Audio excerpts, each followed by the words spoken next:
in a world where your famous streamer is out of town, leaving the stream abandoned. The world requires a savior, a hero, and therefore, let me present to you the one, the only.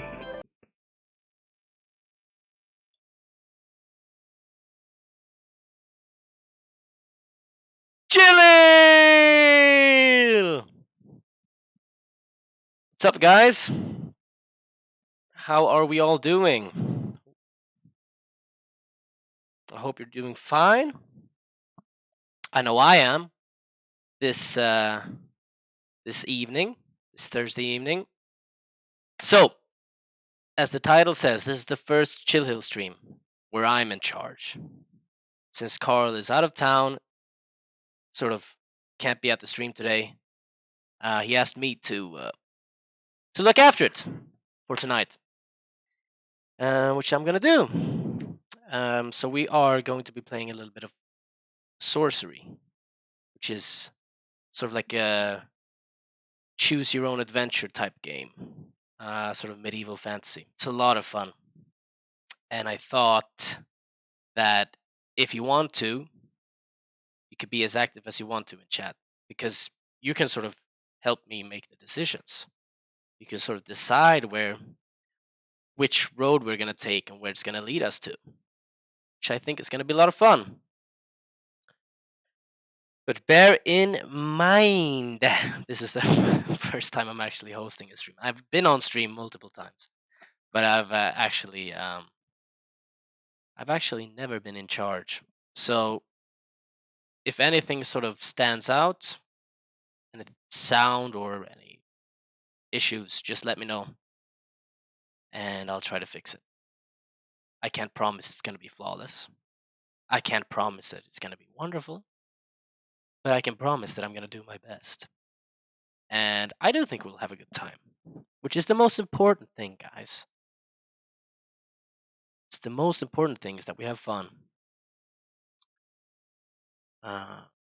So, the game we're playing.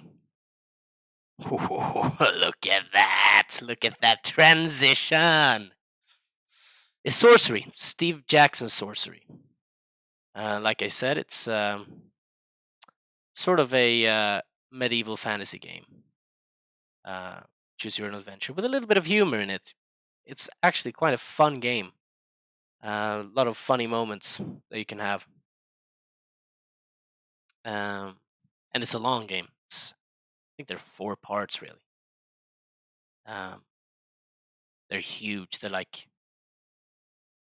basically the same size as Elden Ring. But yeah, I'm just gonna turn down the audio a little bit because this intro is loud. I'm gonna do that so I don't burst your eardrums. First thing I do. Streamer leaves all of his viewers deaf. Here we go. No, don't tell me there's no audio. Ah, there it is. That's the loud audio. It's definitely loud in my ears right now, but I've turned it down for you guys, so it shouldn't be so bad. Oh, sorry, I should probably read what it says. It is said that the crown was never forged, only found by Chalana the Reformer, a lowly foot soldier who became emperor of the Eastern world. Such is the power of the crown. The air around it crackles with influence. We take it. Your destiny awaits. With the crown in your hands, you will be as powerful as Chalana. The goblins are arming, the giants are waking, and the birdmen carving cruel daggers from stone. War will come, but you will prevent it. But then, the image of the crown begins to flicker. You rush forwards. It's a trap! and you startle yourself awake. You are alone, exhausted in the little hut in the outpost settlement. Your unimaginable journey is not even a single step begun. Ooh. Here we go. Here we go, guys. Steve Jackson's Sorcery. Part 1. The Shamutanti Hills. So here we are. This is where we're starting, sort of our little home base. Analand, as it's called. Our character is called the Analander. You can see here, these are all the paths that we can take, all the cities we can visit, the villages. Our journey towards Kari. But let's not get too ahead of ourselves. Let's just get going. It is sunrise. Dress, breakfast on bread and goat's milk, and collect the pack and sword from beside your bed. You should test the blade, I think. You pause to test the blade against your thumb. Blacksmith has done well. The edge is keen and draws a narrow line of blood.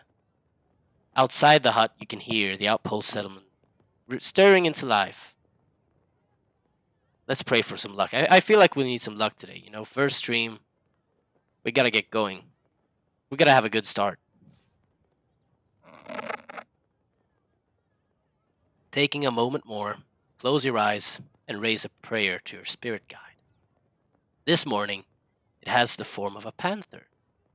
But what will it become once your journey truly begins and a great calm descends on you? Well, time to go. Time then to depart. You lift back the flap of the hut and step into the early morning sunshine. We walk. Our first steps. Eyes follow you as you leave the hut and walk towards the great Shumatanti wall. The frontiers people of this tiny settlement are well aware of your mission. We could just be a total asshole from the first step. We could just ignore everyone. It will be nice. It'll be nice.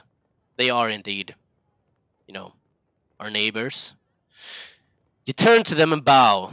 Some smile in reply but are too afraid to approach. Others make gestures of protection. You're going beyond the wall, so they believe you to be cursed. I have AIDS. You're crossing the wall, you have AIDS. Not touching you. So a man is waiting on you.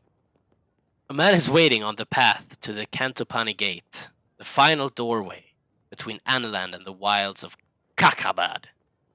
You recognize the sergeant of the Sightmaster Warriors. He holds out his hand. The art style in this game is really wacky, and I think if I'm not mistaken that it's taken from the actual book that this game is made of, which was written a long time ago. So it's pretty cool. You see this guy. He has huge eyes. He's a Sightmaster. Which means that he can probably see quite well. He has huge eyes. And very ornamental. Very, very good-looking guy, I should say. If you just ignore the scary eyes.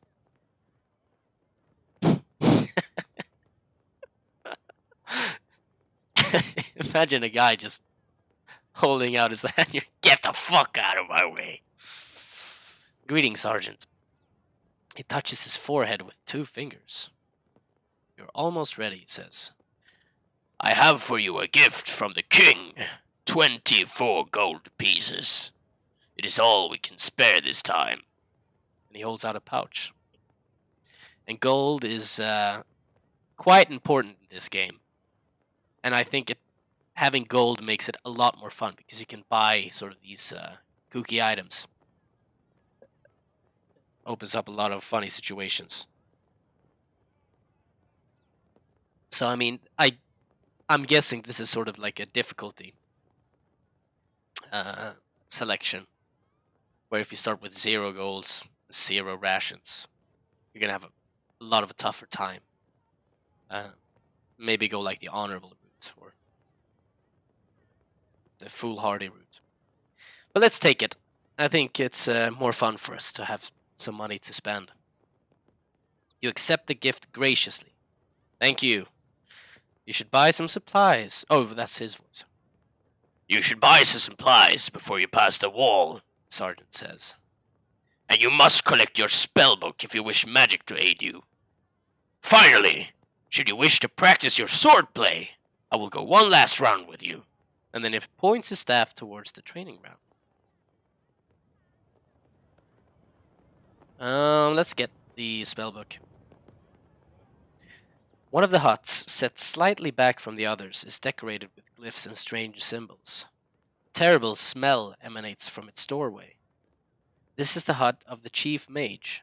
He has been preparing your spellbook for days, reading star charts to work out which spells will be available to you in the different locations in the hills and beyond.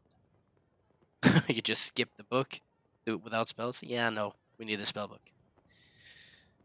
You lift the flap and go inside. The mage looks up at you with haggard, sleepless eyes and presses the book into your hands.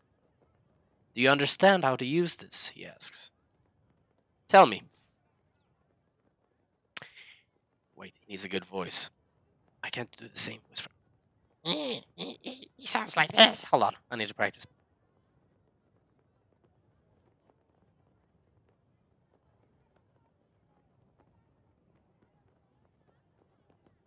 Got it. Each spell is crafted through the alignment of 3 stars. He begins. The spell Zap, for example, is made by aligning Zarathustra, Aegis, and Peony. But that is not important. What matters is what the spell is called, what it does. Zap will give you control over lightning. Hot will create a fireball. Foff will create a force field around you. Shall I continue? Yeah, I've heard enough. I get it. So you basically have 3-letter words that sort of are the names for all of the spells that we use. I've heard enough. He scratches absently at his ears. Remember, That's Yoda. Ah, it's actually kind of fitting that it's Yoda. Hold on. remember, spells cost effort to use. No, that was a bad Yoda. He speaks backwards. Hold on. Effort spells will cost you. Hold on. I have to read ahead before I do the Yoda. It's so difficult. Hold on. I have to make it a Yoda sentence. I just had a complete brain freeze. Effort spells will cost you. Without a focus, the ones that do not... That doesn't work. I'm so mad. Okay. Skip Yoda. But the ones that don't will not work without a focus, an item of some kind. You will need to read the book to know that. Okay, so some spells require stamina, which we have up here to the left. Some spells require stamina, and some require that you have an item of sorts. And this is where the gold comes in handy, because you can buy these items. Small traders in the settlement supply the Sightmaster warriors with weapons, armor, food, and clothing. You go over with a sergeant to a stall selling flatbreads with cheese. There are 2 gold pieces per ration. It's actually quite good price. Let's try a haggle. Do you know who I am? I'm Analand's great hero, You tell him. The man looks uncomfortable. I know that, but I have to feed my family today, whatever happens to the crown. So 2 gold pieces per ration. Yeah, maybe. I can't. I wanted to buy 3. I could buy 1, I could buy 2, and I could buy 4, and I could buy 6. I guess I'll take 4. 4 rations is 8 gold pieces, The man says, holding out a hand. Yeah, I'll buy them. You hand over your coins, and the man places 4 rations carefully into your pack. You must be sure you eat every day or you will suffer. Oh, that was the wrong guy. That was the sergeant. He did not have that voice. You must be sure you eat every day or you will suffer, the sergeant tells you, standing at your side. Eating more will give you extra strength, but it is not necessary. Okay, so we don't have to eat, but if we want to regain stamina, eating helps. So the training ground. You walk with the sergeant to the training ground, and he wraps the base of his staff in leather. Leather. So this is sort of a introduction to the fighting mechanics in this game. And on each side we have our sort of power bars that determine how much damage we do with each strike. And stamina basically works as health. Action points / health. Moving the character far to the right means a strong attack. Moving it or just standing completely still leaves the attack power at 0 and you defend yourself, mitigating whatever damage you would receive. To begin, we will practice the stances. First, defend yourself against me. Alright, I'll defend. Ooh. The Sightmaster is a powerful enemy. By defending, you will receive the minimum damage from any attack he makes. There you go. By defending, you will receive the minimum damage from any attacks he makes. The Sightmaster Sergeant defends himself as well. Therefore, this round is a stalemate. I will now defend myself. Whatever attack you will play will damage me, but a strong attack will use up more power. You should choose a weak attack. Alright, well let's go for 0.9. Let's go. Weird number. Good choice. You swing with a weak attack, rushing for the Sightmaster Sergeant, who is defending. Good choice. A stronger attack would have wasted more of your power. My next attack will be one of my strongest. If you can perform a full attack, you may overpower me. But otherwise, you'd best defend yourself. So for a strong attack, pull your character to the right. To defend, pull your character to the left. Well, I think I got him. I don't think he's got more than 8.5. Oh, he did it! Oh! Oof. Not good. The Sightmaster Sergeant performs a strong attack. He overpowers your own strong attack. This situation causes maximum damage. I will defend myself, he says. Well then, let's go for a weak attack. You play a low attack, going for the Sightmaster Sergeant, who raises his defense. He raises his defense, but says nothing. So we're kind of on our own here. He went full blast, then he defended. So he should have about maybe a little bit more than I do. Oh, I don't know. I'm gonna go for a 5. Yeah, he defends. So I just wasted a bunch of stamina here. You make a medium attack, overpowering the Sightmaster Sergeant again, who is defending.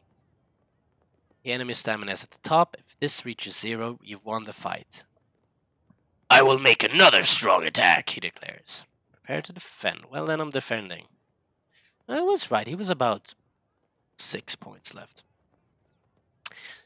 You defend yourself. The Sightmaster Sergeant attempts a strong attack, but you only receive a small amount of damage. He will be weaker now, so his next attack will be lower. My next attack will be of medium strength. You may be able to overpower me if you wish to try. Well then, let's go full blast. Boom. Dunzo. You're fired. You're fired. I'm the greatest fighter. That was a bad trump, sorry. That wasn't a good trump. The first part was good. The you're fired part was pretty good, but I like to get his raspiness, but it's so difficult. I always overdo it. You seem to remember the basics. Good. Another round? Well, enough training. I'm good. Very good. But if you wish a bout in earnest, then I warn you, I will not go easy on you. He indicates the wider yard, where there's more space. Where there's space for true match. Ooh. We could fight for real. Let's fight him for real. Let's not have like a weak tutorial fight. Let's actually see what my skills are. You head over to the yard to practice a bout of real fighting. The sergeant removes a cloth padding from the base of his staff. This time I will not tell you my intentions. You will have to read them for yourself. Be ready. I like going full blast early on. It's always stupid, but... yeah, this time it was really good. I got half of his health already. The site master smiles at you, raises his staff in salute, and takes his position. You feel the weight of your sword, and then bring it up to deliver a mighty stroke, like a bell ringer sounding a gong. The site master sergeant comes in with a tough blow, balancing his strength and his impact, but he has misjudged your strength. You knock him back. You catch him deep in the side, and his tunic reddens. You see his grip change on the heel of his staff as he readies himself to strike again. His grip changes. He didn't go full blast. I think I'm gonna defend this time. I think he's going real hard. Yeah, I wouldn't have been able to overpower him, so that was the right decision, I think. You drop yourself into a crouch as he tries a deep bash, but you duck. Fast work. His eyes follow your shoulders. He's probably about to defend himself. You realize a strong hit would be wasteful now. I still like to have some margin. I mean, we could do fine with a 2.7. I think we're gonna be better. Yeah, I could have literally gone 0.1, but I think it's fine. Time to attack. You sting him with your blade, low and fast, saving your energy. I'll wear you out, you declare. His own weapon is raised in defense. He grimaces with effort. Not bad, he grunts, clearly weakening. His guard is coming up, conserving his energy, so that his next strike can be stronger. So he went 0. Yeah, I'm gonna block again. Oh, I should have read that. Literally said that he was guarding. You whip up your defenses, and he hangs back and watches you in return. He watches your footwork closely. You hear observers in the gathered crowd murmuring expectation. But do they expect a violent blow for him, or from you? I'm defending again. You hold firm and keep up your defense, and he circles away. I mean, if he's going full power, he's going full power, so I'm going to. Boom!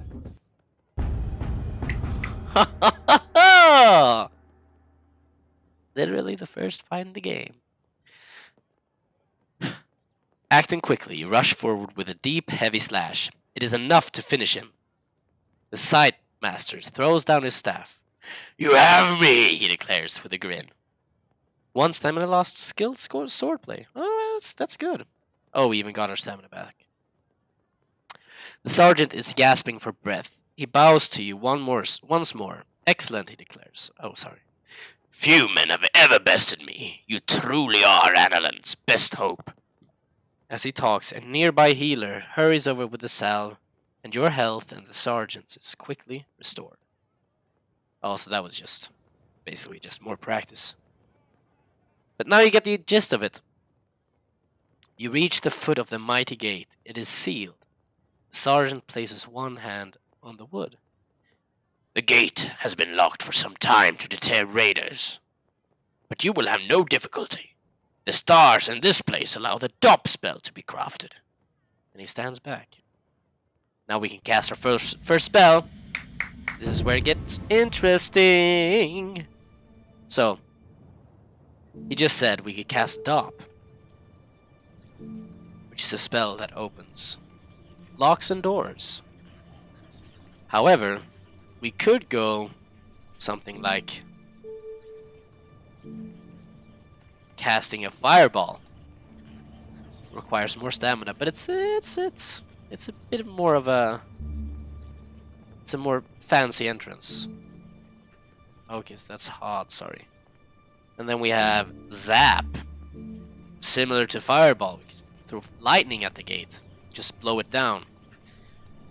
But I think I'm actually gonna go Dop. You know, let's not waste stamina. You weave the spell. One by one, the great tumblers of the door begin to creak and groan. Then the hinges turn with a noise like hail on a canvas roof. These gates have not opened since our last champion was lost, The sergeant says. I wish you more luck than he. Perhaps you will even meet him on your travels. I fear he is dead. If I overtake him, then he's too slow. That does not concern me. Yeah, it doesn't really concern me. Very well. Ooh, bats. Together, you step into the shadow of the wall. One last word. When you have the crown, find the highest point you can find. We will be watching. I get it. I would just want to get on. I want to get out of this place. I want to skedaddle. I understand. I will not wish you a safe journey to Kare, for the way ahead will not be safe. Well, if it's not safe, why wouldn't you wish it for me to be safe? Why? I mean, it doesn't matter if this way is safe or not. You can still wish for it to be safe.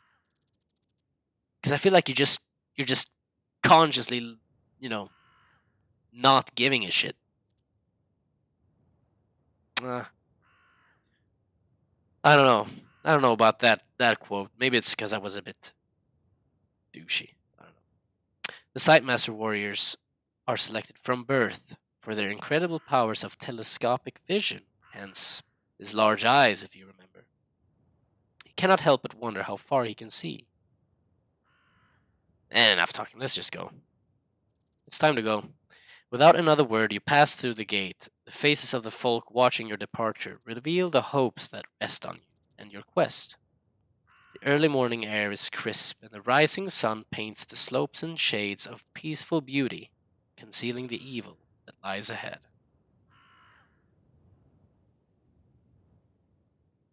The path winds through slopes of wild scrubland. The countryside is deserted, and the eerie silence is broken only by the cawing of the occasional crow. There is a spell for hearing what they say, but you do not have the equipment it requires. Hint, hint. The birds appear to pause in the air to examine you as they pass. Stupid creatures. They pose no threat, so you ignore them. Barely an hour beyond the wall, and the air begins to grow foul. The Shamutanti hills are infested with the pestilence of the backlands. It saps the energy from your body, leaving you feeling nauseous and weak. That's just like a boss, like a Giga Chad, just walk. It's no surprise. It is not surprise, yeah? It is not surprise! Am I playing with Borat? Yeah, you're going to backlands, it is no surprise! They warned you of this. Or maybe it's that. Maybe I'm Borat because this is my monologue inside my head. So I'm Borat apparently. But you'll grow accustomed to it the longer you are out here. For the moment, you must be very careful. You have 10 stamina, that's no good. So we could go to Cantopani. We could go cross country. Like I said, this is the map for part 1, basically. Part 1 of 4. It's huge. There's a lot to be done here. I want to go cross country, actually. I feel like a little bit of backpacking. Like a spiritual journey, you know? You can't go on a spiritual journey on the road, on asphalt. I guess they didn't have asphalt in Analand or Cantopani, but you know, it's walking in the hills. That's where you get the good stuff. The path through Cantopani is long and winding, and you will lose a day. Instead, you turn off the path and strike north through the knee-high grass. The journey starts with a stiff climb. It takes several hours, but from the top you have a good view of a plain of yellow grass. Just to the north of that little village of rude huts that do not look like human dwellings. To your left, the gigantic wall looms, throwing shadows that lap at your feet. You can look back at the wall. Casting a glance up at its height, you see a familiar figure with his arm raised. He can see you, of course, and he is standing on the battlement, so he can watch your progress. Time to strike on then. The wind whispers through the long grass, beckoning you onwards. But there might be rats and worse in the field, so you might be safer cutting across the river, following the bank. Let's go to the riverbank. I feel that's a good option. You crest the rise, heading roughly north towards the riverbank, where you should be able to pick up the path once more and make faster progress. As you head down the hillside towards the riverbank, you spy movement in the distance. Something is happening at the water's edge. Let's have a look. What could this be? You stop where you are and strain your eyes to look. Figures. Men? But they move too fast, flitting across the riverbank like sheets snapping in a breeze. Let's watch a little more. You wait a little longer until you are quite sure the creatures are floating, moving through the air, but they seem harmless enough. Your guess is that they're fishing. Let's just go saw, dude. Saw, dude. You begin to make your way down the hillside. The grass gives out and turns into scree and gravel with the occasional patch of sharp gorse that tugs and snags at your tunic. There's barely earth, just sheer rock. This place is a thinly disguised wasteland. Then suddenly, your foot slips and you lose your balance.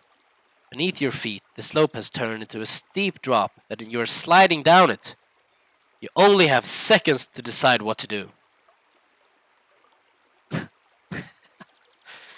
I read it completely wrong, by the way. Stab my sword into the ground, try to fall well, cast a spell. Of course we're gonna always cast a spell. If you can cast a spell, you cast a spell. I thought we were gonna be able to zap. No, okay, so I'll show you some spells, by the way. I'll just not just skip through everything. So this is one of the spells that requires a focus item. Requires a green ring. Causes teleportation. We don't have a green ring. We have nothing. We don't have a single item yet, so we can't use that. What about Zen? Hover in air. Requires a jewel-studded medallion. We don't have that either. What does How do? You find safe passage. That is actually a contender because that's the only spell we can actually use as of yet. Then we have fall, float in air. That is the no-brainer. You cast the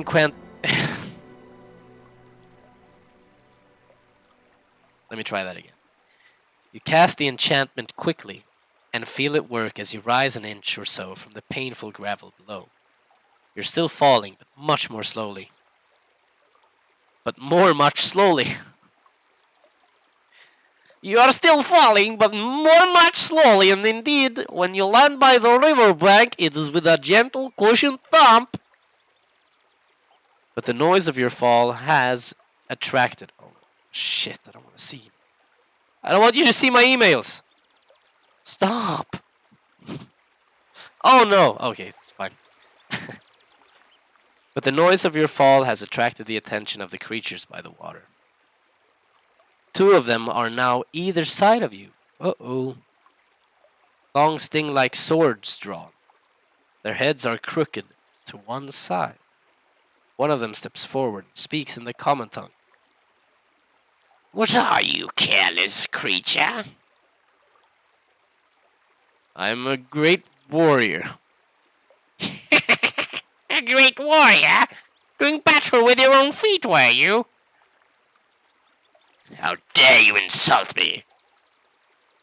You raise your sword almost casually, enough to indicate that you will not be trifled with. You be careful with that. You wouldn't want to cut yourself. Oh, I'm fighting this guy. This elf-looking guy. You're going down. It will be you who suffers the cut. No elven has been bested in their own valley. The creature replies with glee, drawing his own sword in reply. I mean, look at that. Oh, right. It's here. Look at that. Tiny. Hold on. I just realized my face is totally in the way of that.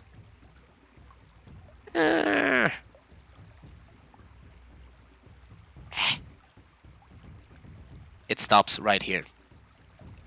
By the way. It's like... mine is almost twice as long. So let's just bully him. Let's go up to his... or her. His, I think. Full power. Oh, shit. So stupid. Now I will teach you why the Elven has such a fearsome reputation. The creature declares. He drops back, using both his skewer-like swords to cover himself. He wastes no time and rushes straight for his throat, floats quickly up and out of reach. The Elven breathes with pleasure at escaping mostly unharmed. Let's go full blast again. Boom! There you go. You show no mercy. Slashing forward through the shallows, you ready a heavy swing. Good to cleave him in two. You catch him wide open and off balance, and your blade plunges deep. He gasps, and his almond's eyes narrow to slits of pain. The Elven gasps, then giggles maniacally. You see blood trickling from under his mail shirt. The Elven's two swords part a little, opening like an alligator's jaws. I will defend. Yeah, he would have actually gotten me. Pretty good there. You drop back to the rocks, raising your sword to protect your body. With impish arrogance, the Elven tries to slice your head from your shoulder. You flick his blade away. You're safe. He shifts left. He can't have any stamina, so let's just go full blast. Yeah, told you. Bye-bye! Decent dueling? Just only lost one stamina. As you wipe your sword on the tunic of the dead creature, you see the second creature gesturing to something behind you. Wait! Weren't there 3 creatures by the riverbank before? A moment later, something strikes you on the back of the head, then everything goes black. Captured! Fuck. That's bad. That's bad. Oh, still halfway between sleeping and waking, you feel the presence of your spirit. The elk, close nearby. Its form has changed since you left Analan, just as you have changed, but it is still walking beside you. In the temple they are taught that a prayer to your spirit could heal disease, lift curses, and even save you from certain death. But the spirits are not generous and decline to help often. Introduces a new concept. We have a spirit.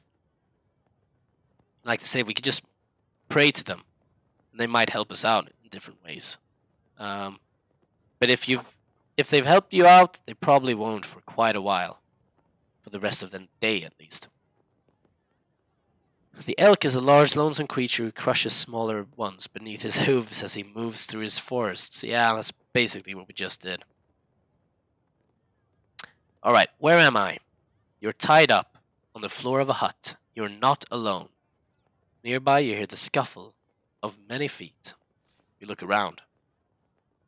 You flip open your eyes, taking care to lie still. You see your belongings lying in a short distance away in the dirt. Around you patter tiny feet. Around you patter tiny feet, and a few more feet hover a few inches in the air above the ground. Sorry, just a second.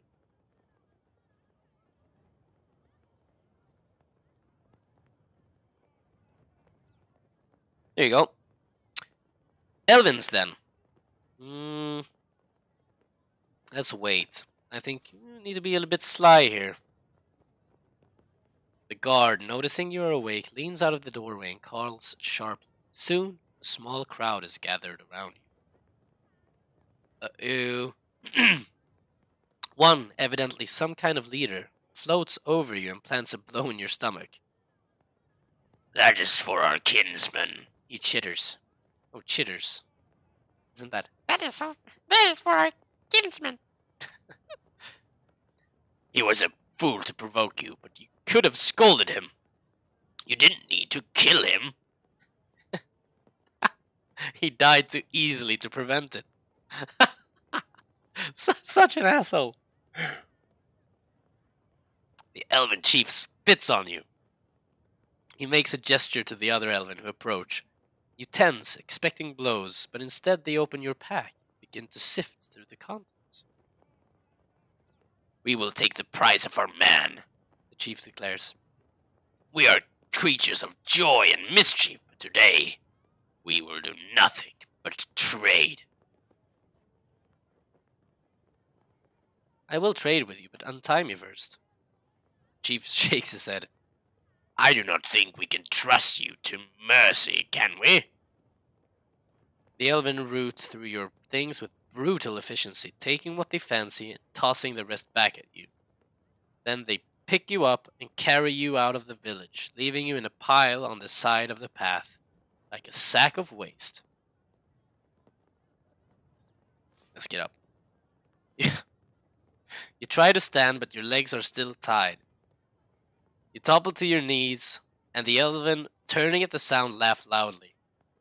Almost as an afterthought, one returns with a bared knife. For a moment, he holds it near your throat, and slices the bonds around your arms. Then he turns and runs off into the trees. No.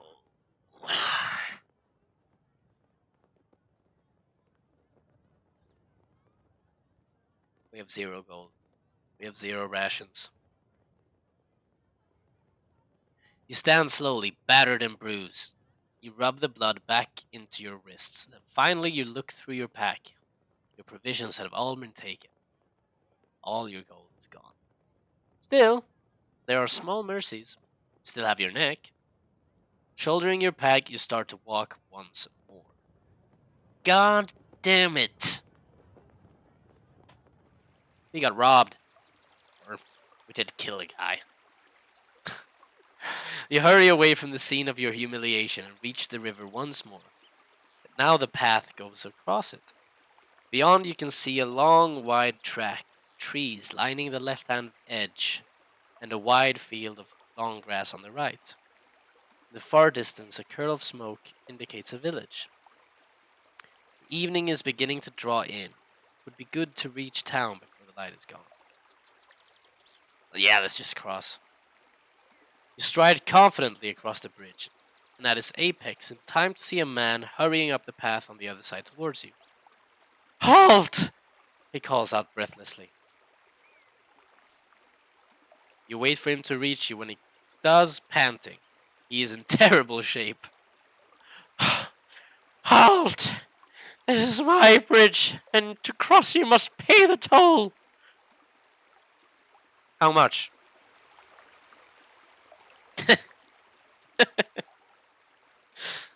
Ah, the toll is just 1 gold piece. It's very reasonable. Get the fuck out of here. You shake your head firmly and push the man aside.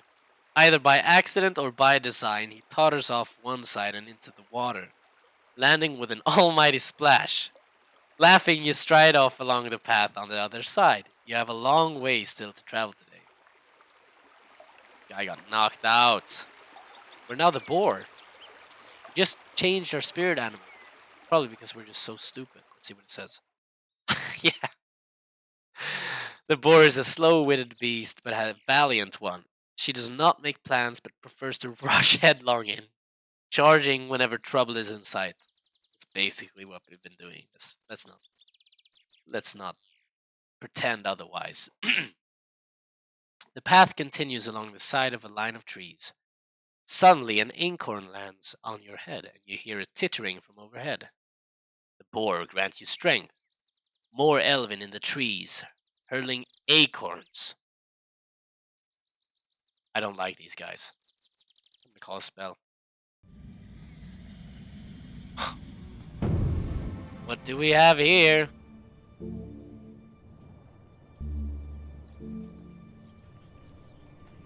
We could cause some destruction. What else do we have? Fog. We can summon darkness. I don't see how that would help us in any way.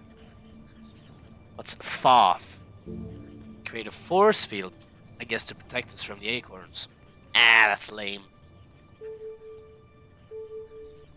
We can create a no, we can't create a shield because we don't have a single gold piece. We're so broke.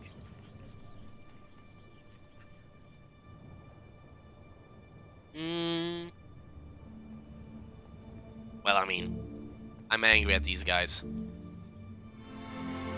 Cast the spell and fire a lightning bolt up into the trees. The limb on which the elves sit rends in an enormous explosion and the tree bursts into flames. You break quickly into a run to avoid the rain of burning branches. You quickly leave their screams behind.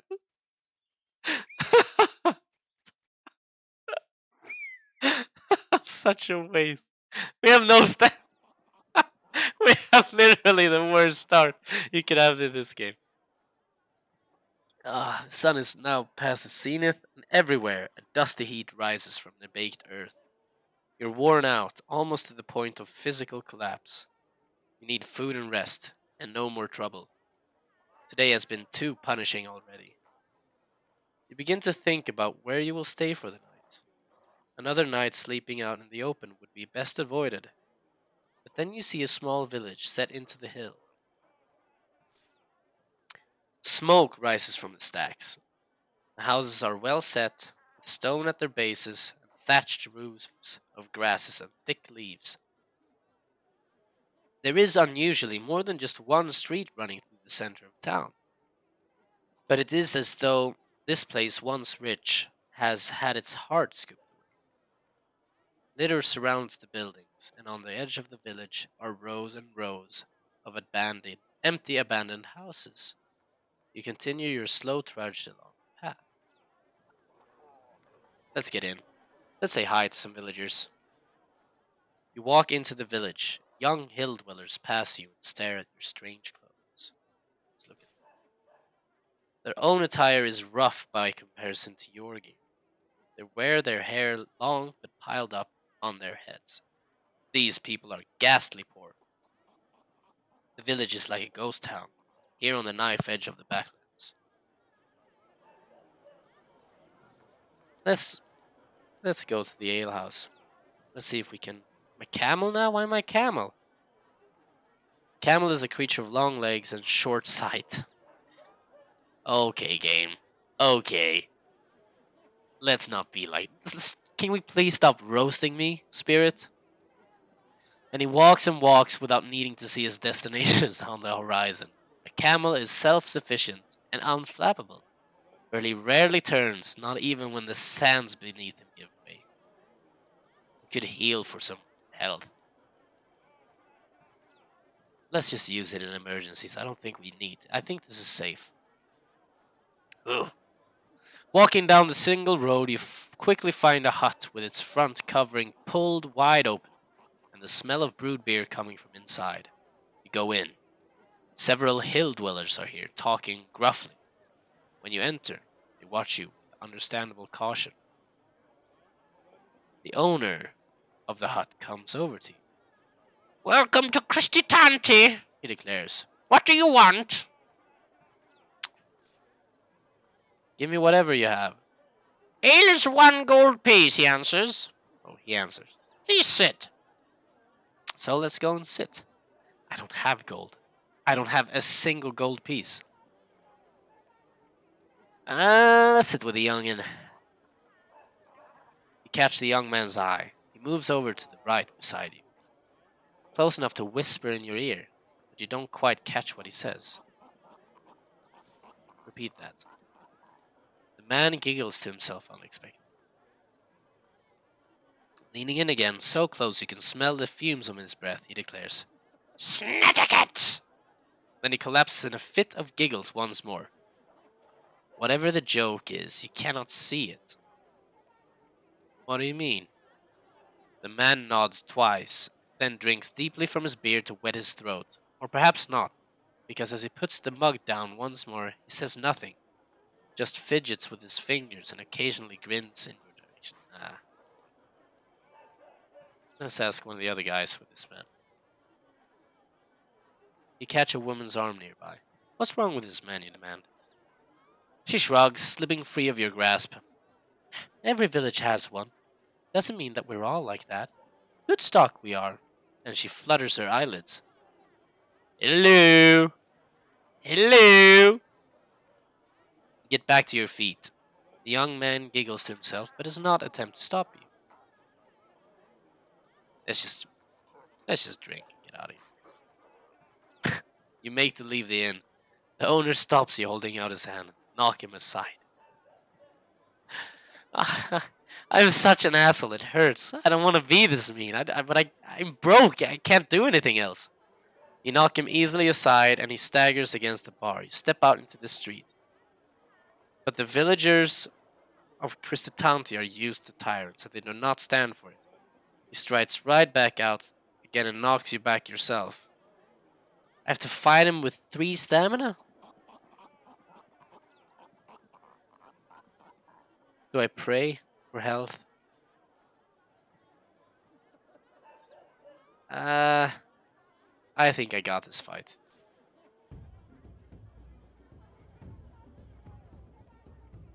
Of course I got this fight. Look at that. Look at that puny little stamina bar. I mean,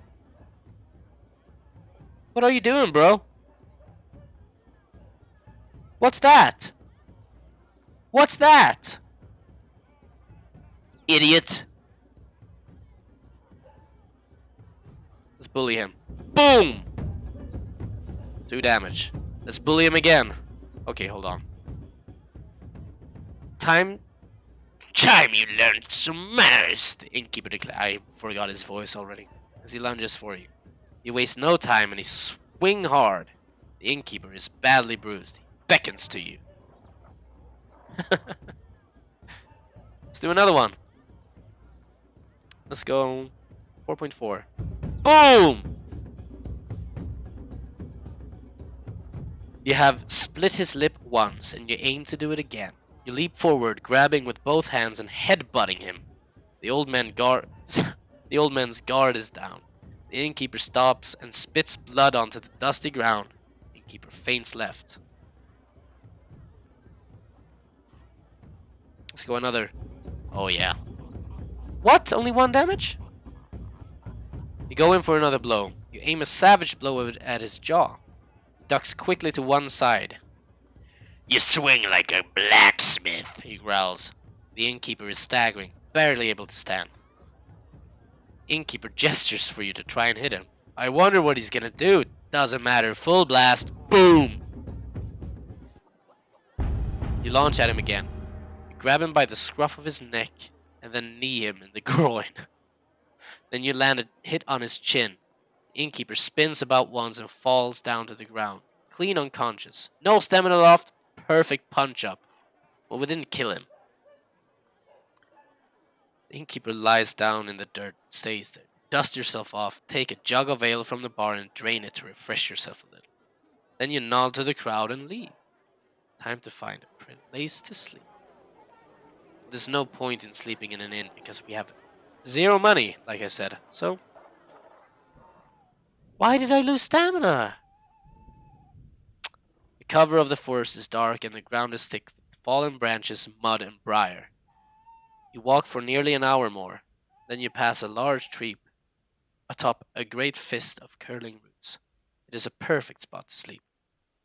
You have nothing left to eat. You settle down to sleep. It will not be an uninterrupted night out here under the stars surrounded by beasts. But you will still feel a little better for it. Your last thoughts are of food. You have not eaten today. You cannot march forever on an empty stomach, or you will achieve nothing but feeding the wolves. I'm gonna pray. I desperately need some stamina. Your dreams are vivid. You feel yourself tied up, surrounded by snickering faces. Thin creatures with long fingers are picking at your pockets and the stitching of your clothing. You feel magic boiling inside you, but it cannot be released. Meanwhile, the food in your bag is rotting. wet from the sweat of your back. I don't have any food. Oh yeah, this is the dream. I'm an idiot. And in the distance, a deep voice is booming with laughter. The long, cruel fingers of one hand are curled around the metal frame of a crown, and with the other he beckons you forward, as if into a trap. Ah, actually did quite well there. You wake early and sit for a moment. No great hurry to leave this place, where you have lingered so long. This is now the third day of your journey, and the muscles in your legs are feeling lean and strong from so much walking. Spend a short while enjoying the peace, and then unhurriedly collect your possessions and set off along the path. Kristatanti is surrounded by several miles of fields. A filthy town set into a bowl of mud. And you follow the path between lines of sun-baked crops. You come to a fork in the road. The right-hand way leads past a set of outbuildings, while the left leads directly off into the deep woodland.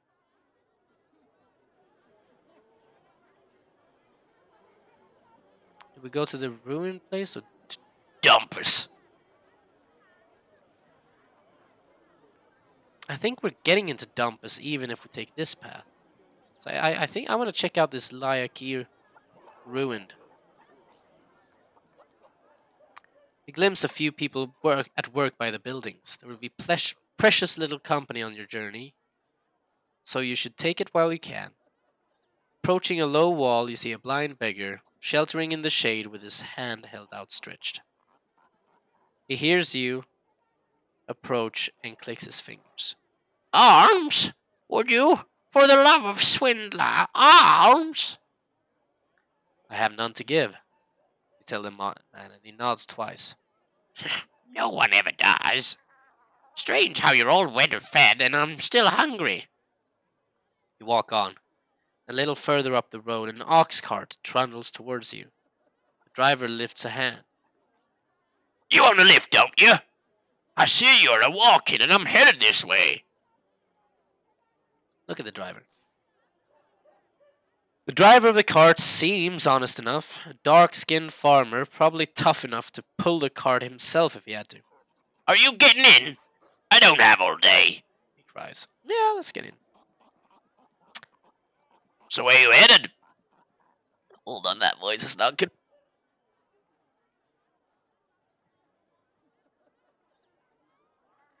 Ah, that was the itchiest voice I've ever done. So where you headed? He asks, and he negotiates the corners and pit holes in the rugged path. Trader, I'm guessing by the looks of you. Up to Kare to sell them weapons. I hear they're buying them. That's right. So it's true then. Kare is getting itself ready to be invaded. Because that's what they say. They say the king in Ireland has lost control. That is a storm coming. You look around here and there. Oh, that's it. You look around here and there and you think a storm doesn't sound so bad. We could use some rain. But it's not that kind of storm. That's what I heard.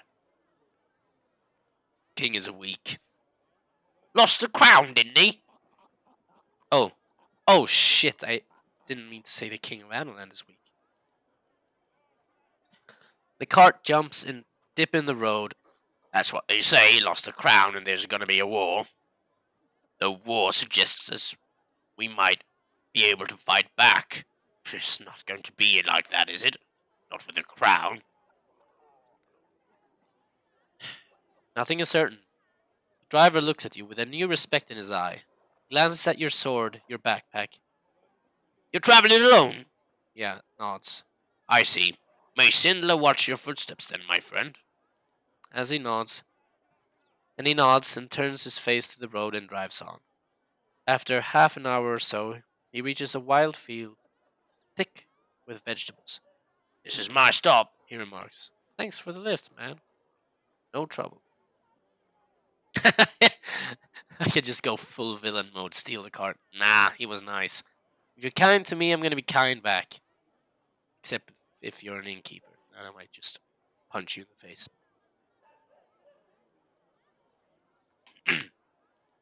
You hop down off the cart. You feel a little better for the restful journey. driver smiles and heads off towards his field. You watch him for a moment. It is an enormous crop, and he has a lot of work ahead of him. Yeah, I'll help him. He helped me, I'll help him. Wait! I'll help you.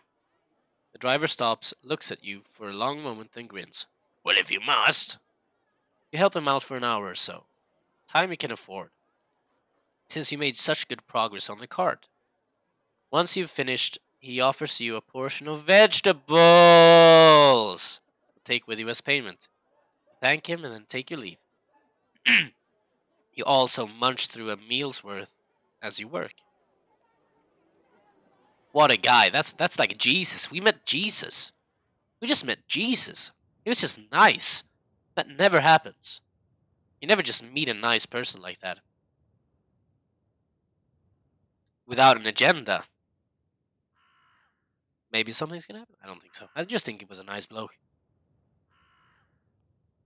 You continue along the path climbing. Your leg feels strong and lean. By the end of this journey, you will be built like a mountain goat. The afternoon progresses long and easy. This place you are walking through seems thick with desolation, as if it was long ago abandoned. And then, as if to confirm your thought, come across two enormous stone pillars, listing slightly either side of the road. Great sentence. They form a gate, but the gate is 3 times the height of a man. Let's look them over. Peering closely, you make out the faded remains of carved characters. In the old script, L and K. The remnant of a spell of fortune, perhaps, or of binding for these now fallen stones. LK. My initials. Let's go. There's nothing for it but to go forwards. You step into the shadow of the enormous gate. The ruins of walls line the path either side, but these are walls built from blocks the size of ox carts. Centuries ago, this must have been a palace of a king 12 feet tall. Now it has been leveled, and the stones stolen for the field walls and foundations of the villages all around. Let's have a look. You gotta have a look. You take a moment to clamber out over the ruins and off the path until you are surrounded by waist-high grasses. The ground rises and falls sharply around the outlines of houses and buildings. You trace the line of a street wide enough to run 3 carts abreast that leads quickly downhill towards a forest. Once this place was rich and plentiful. What happened here to remove every last trace of these colossal people? Let's go inside the house. You stop by the edge of a house. The side wall only stands as high as your knees, grass not above it. Looking inside, you can make out the edges of the fireplace, the back wall, and an adjoining area, perhaps a grain store or a bedroom. Searching the grass. You take a few moments to search through the long grasses and find nothing until your hand closes on a clay pot near one wall. It is the shape of a wine jug, but about 3 times the usual size.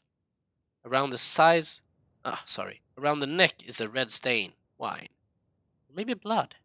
It's impossible to tell. The base of the pot has been smashed away, perhaps by age, perhaps by someone unhappy with the contents. Leave the pot behind. Let's follow the street down.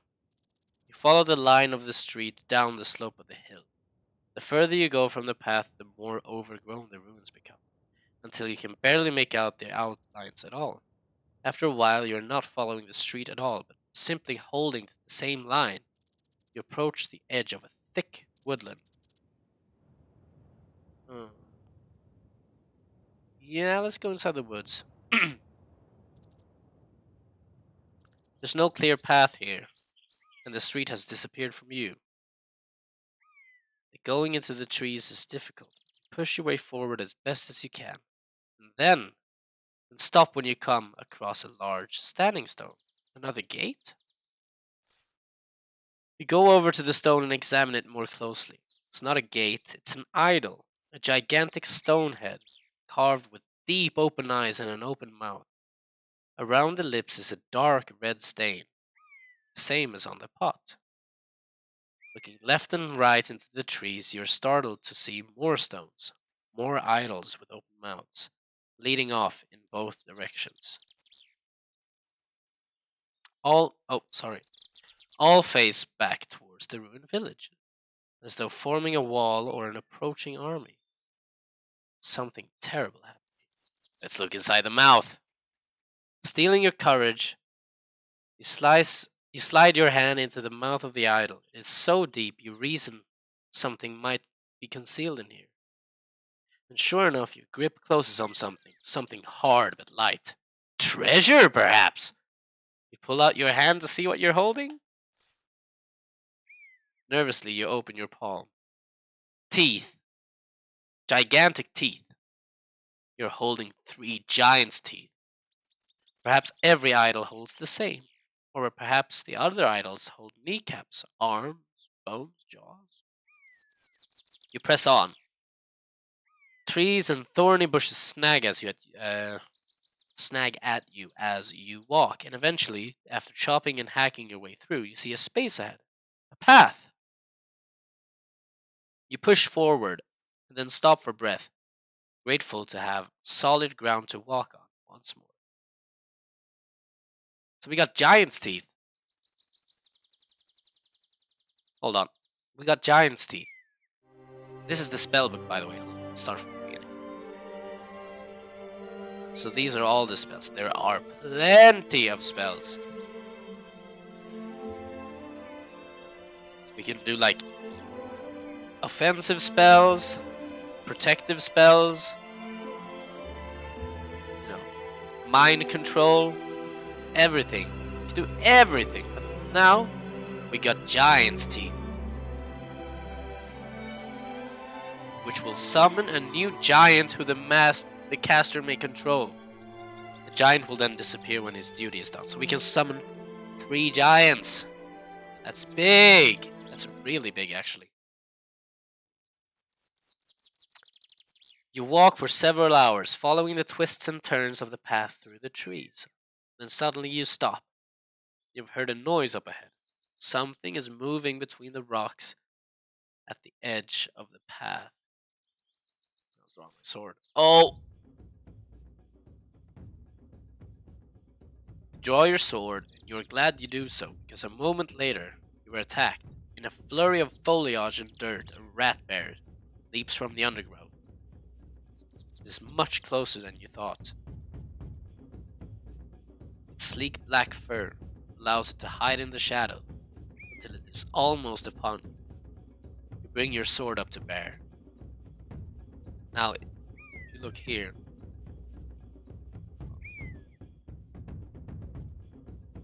here, he's got a lot of stamina, that guy. He's got a lot of stamina. So, what do? It's trying to ambush us, so it's probably gonna go for a hard attack. So I'm gonna go...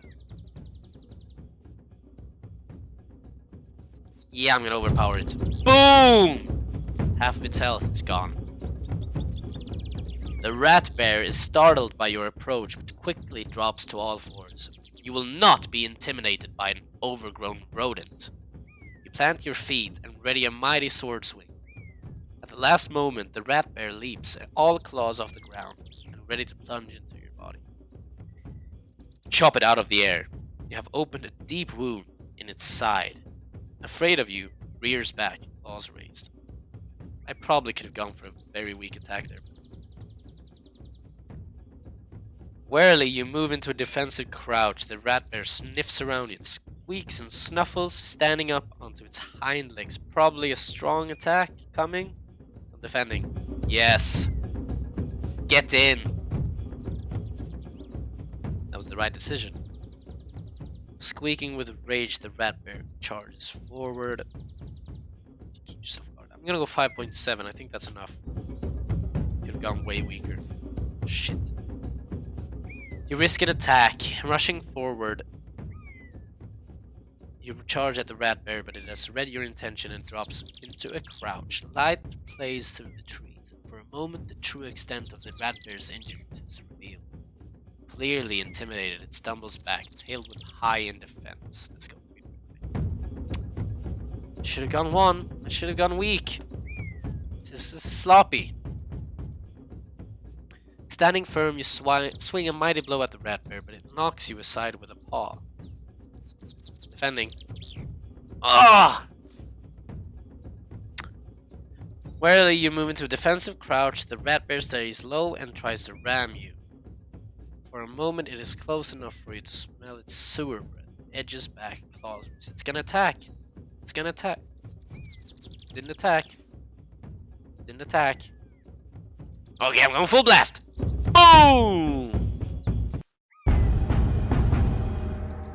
You risk an attack. Splashing through the mud, you race into the rat bear.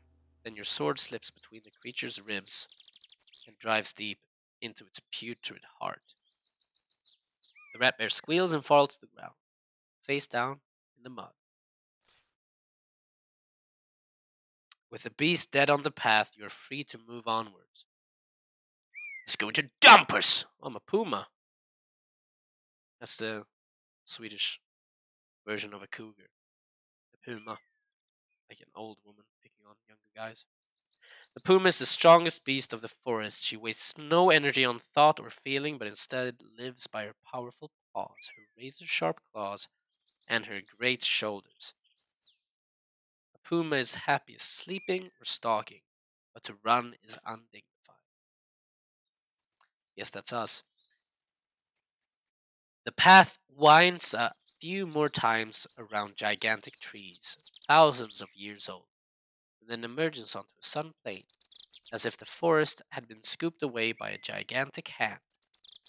A river trickles thinly between short grasses, and by its banks stands a tiny village. Dumpus! We're going into Dumpus. Dumpus is big, you go straight in. Today has been mercifully short and uneventful. You've made excellent progress. With a decent meal and a money night. Money nights?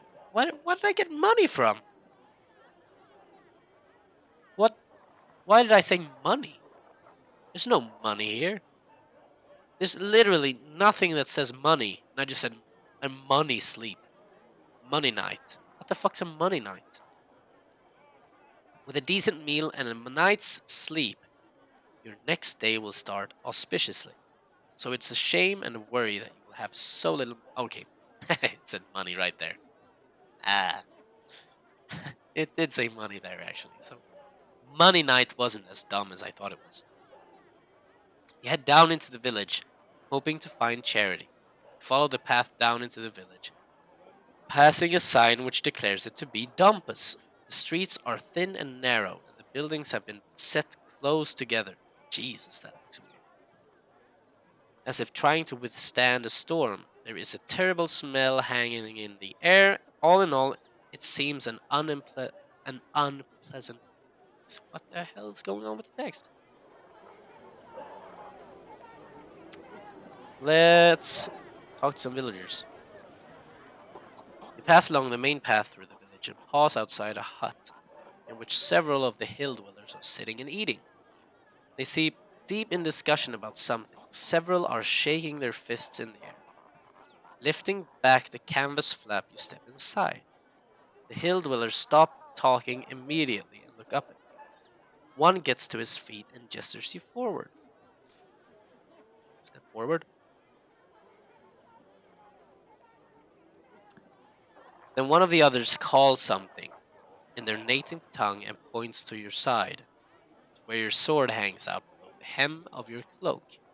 In broken common tongue, the first man croaks, "No weapons," and he indicates a table by the door where you can leave the blade.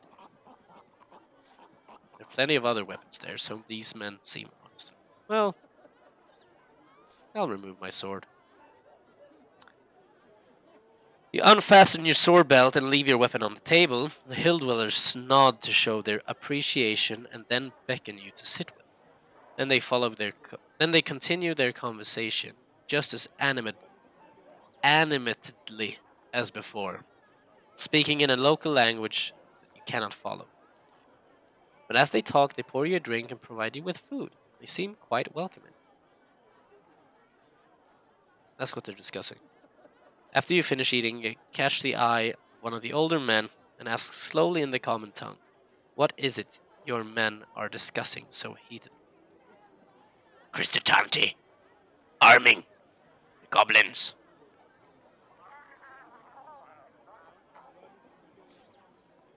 What are the goblins doing? Are they being armed by villagers? The men shake their head. Slowly you piece together the story. The group seem quite sure that a horde of goblins are planning an attack on Cristatanti, which is apparently one of the wealthier spots in the hills. They're discussing whether or not it would be worth helping the village to defend itself, which might mean that they are offered some kind of reward. You must help them. Cristatanti. It does not help us. They are rich. We are poor. You'll place them in your debt. The men nod, swayed by your ruthless logic. And you? How do you fight? One man asks you. I serve the king of Adelan. The men shrug. Then you serve a shadow. The sun, it is going down. The evening draws to a close, and the men thank you for your counsel and leave by one. So Cristatanti is apparently being attacked by goblins. Let's explore the town. Halfway along the track, you come across a couple of merchants' huts. You have no money, so you browse briefly. One of the merchants catches your eyes and smiles. "Well, traveler, what is it you need? Is there any work to be had here?" "I need to earn some money." The merchant sizes you up. You look like a good worker for me. One of my friends needs some digging doing. I'm sure he would pay you and feed you for it. "Digging what?" Does it matter? You'll find out. So? I'm going that way now myself. You coming? "Yeah, let's help out." He leads you to a house on the edge of the village and introduces you to the householder, a stout man who's probably incapable of lifting a spade, let alone digging with it. "I'm ready to get started." Spade's out back, he replies with a jerk of his thumb. You walk through the man's house into the back garden. The smell is terrible. The job is not just to dig a new cesspit, but to dig over the old one. And it's going to be several hours. Work that'll probably take the whole night. You collect the spade stuck in the ground by the hole. You know it, we're casting a spell. We're casting a spell. We could grow in size. We could... Can't cause strength because you don't have fire water. That'd be fun to see. We can zap. Zap's always a good option. We could not do anything. Let's go big. It only requires 1 stamina. 2, I guess. You cast the spell and wait for it to take effect. You feel the spade turn from a heavy tool to a mere toothpick in your hand, as you swell to 3 times your usual size. You've done the digging work done in barely any time, like my pay. Ooh, gold! You go back into the house and collect your money, 3 gold pieces. The grateful householder also provides you with some food, as well as space on the floor to rest for the remainder of the night. You settle down happily and are quickly asleep. Let's go, more stamina. You dream strange dreams as you sleep. It seems as though you wander through doors and hallways, built 10, 20 times your height. You're an insect and the hills over which you walk are the follicles of hair on the shaved chin of a giant. Storms of hot, fetid breath seem to sweep across you, threatening to blow you down into hell. Overhead, you fancy you hear the flap of giant wings. The birdmen came from the crown. Perhaps before the journey is finished, they will come for you. I'm gonna come. Let's get out of Dumpus. You rise early, dismiss the attentions of the householder, and head out into the street. Within a few minutes of walking, you're out of Dumpus and back on the road. After another hour or so, the way branches with one path heading up into the hills and the other turning downhill and along one side of a barren stony ridge.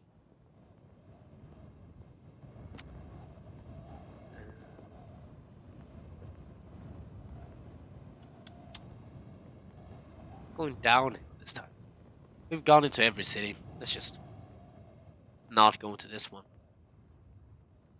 You follow a meandering path around the side of a hill for the most of the morning. It is difficult to see the way ahead through the tree line, but you trust the course, and eventually the path bursts out into a narrow stone ledge high above the valley floor. The ledge leads left and right. There's no way forward. Let's look left. Looking left, you can see that the narrow ledge is formed by a splitting of the rock that leads all the way down to the misty valley floor. If there's a path up the other side, it is not clear from here. Looking right, you are taken aback as out of the mist that fills the valley, an impossibly wide bridge looms into view, as if it has only now fallen into place. It is made of planks and thick ropes, and is suspended from this peak to the peak on the other side. Who could have built such a mark? How long ago? You take a moment more staring at the bridge. It forms a delicate curve across the valley, swaying very slightly in the wandering wind. But the more you look, the more it seems too perfect. Could such a bridge possibly exist, or is it a mere illusion to trick the cautious traveler? I don't trust that bridge for a second.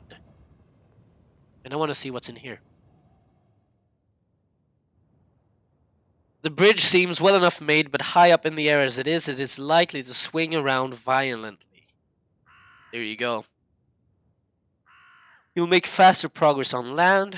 You make your way along the stone ledge. The angle is steep and it's hard going not to stumble.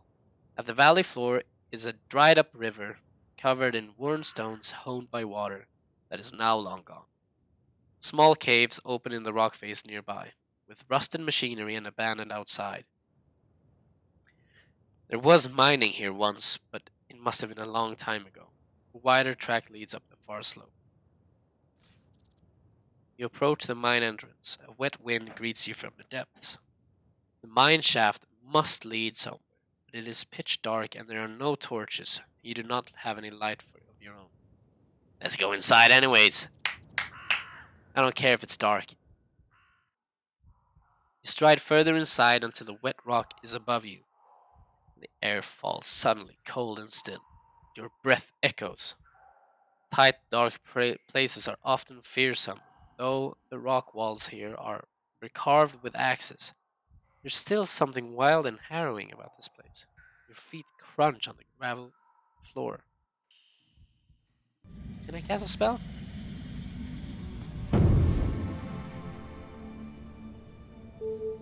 Nothing on G.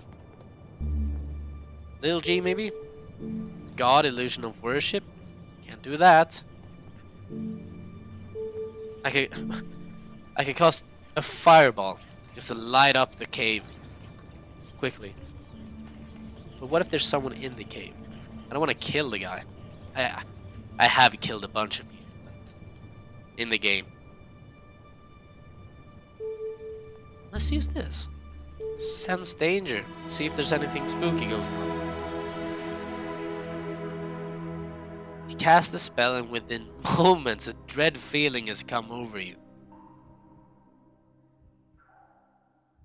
This cave is a place of great and terrible danger, and you feel quite certain that to go a step further would be certain death.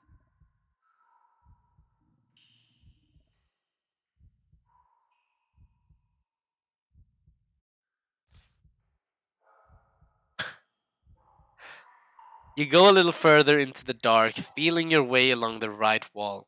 Then you hear something. A deep, resounding growl. The walls shake.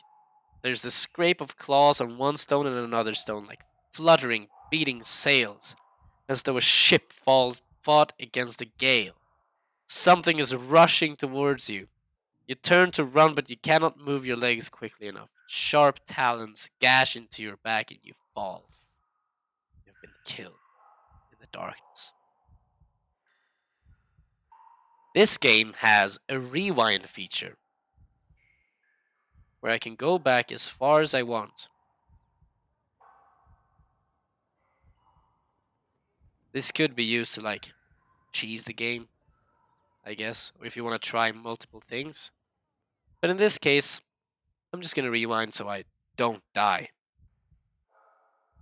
I'm gonna try my theory of just casting a fireball. See what happens. I'm so curious.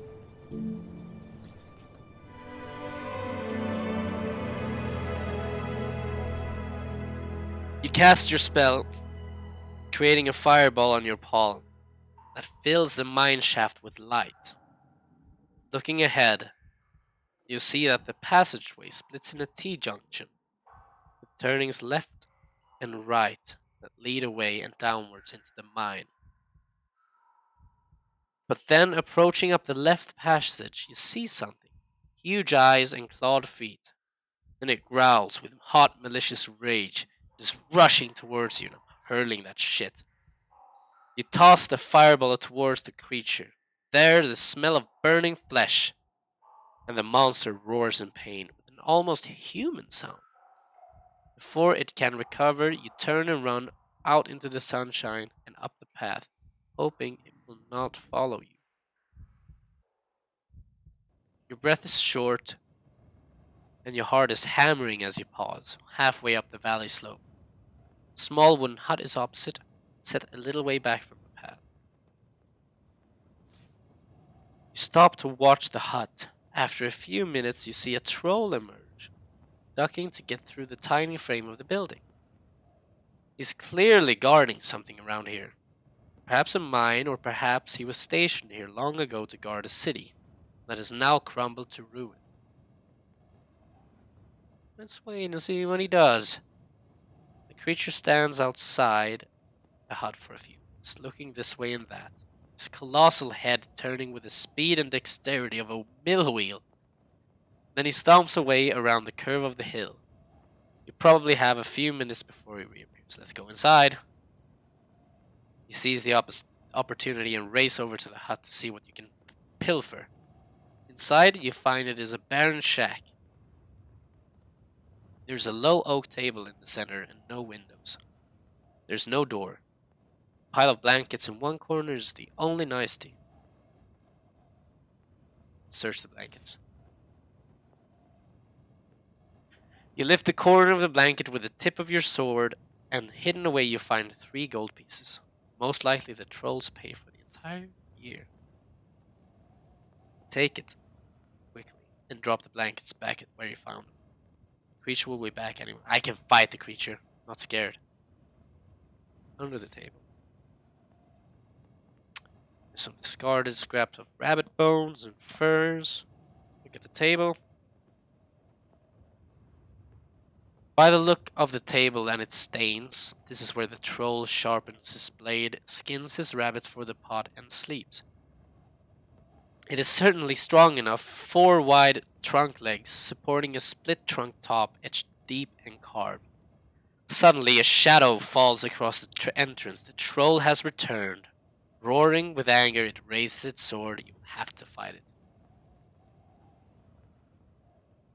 I hope I can use the giant. Please let me summon the giant. I want to see the giant kick this guy's ass. Please, let me summon the giant.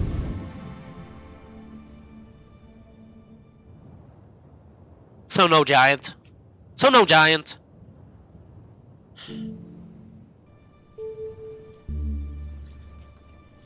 Can't do that.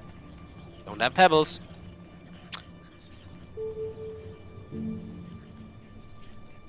Oh, wait, what? Cause clumsiness. Clumsiness? Maybe. Maybe that's actually a contender. Can't do that.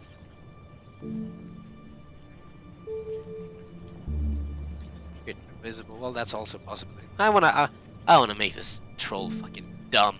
Dumb as rocks. Let's go. Cast a spell over the troll, whose heavy, thick-set features seem to get heavier and thicker in a heartbeat. It steps towards you and kicks the blade of its own sword, knocking it from its own grip. Curses and picks the weapon up, only to drop it again. You can fight it easily now, or no doubt you can run away. Let's fight it. Oh.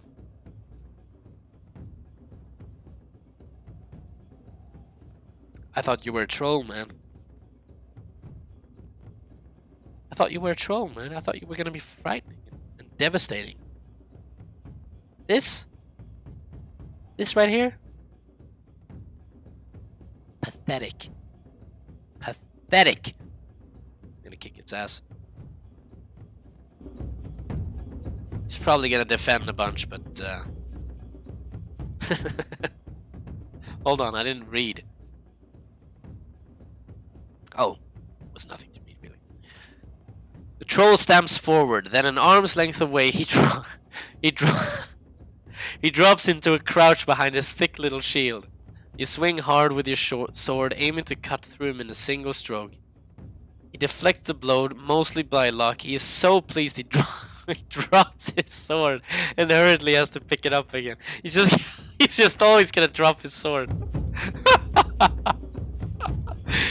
Keep up the pressure. Turning your sword, you punch with a hilt, and as he reels, you lash out with your blade.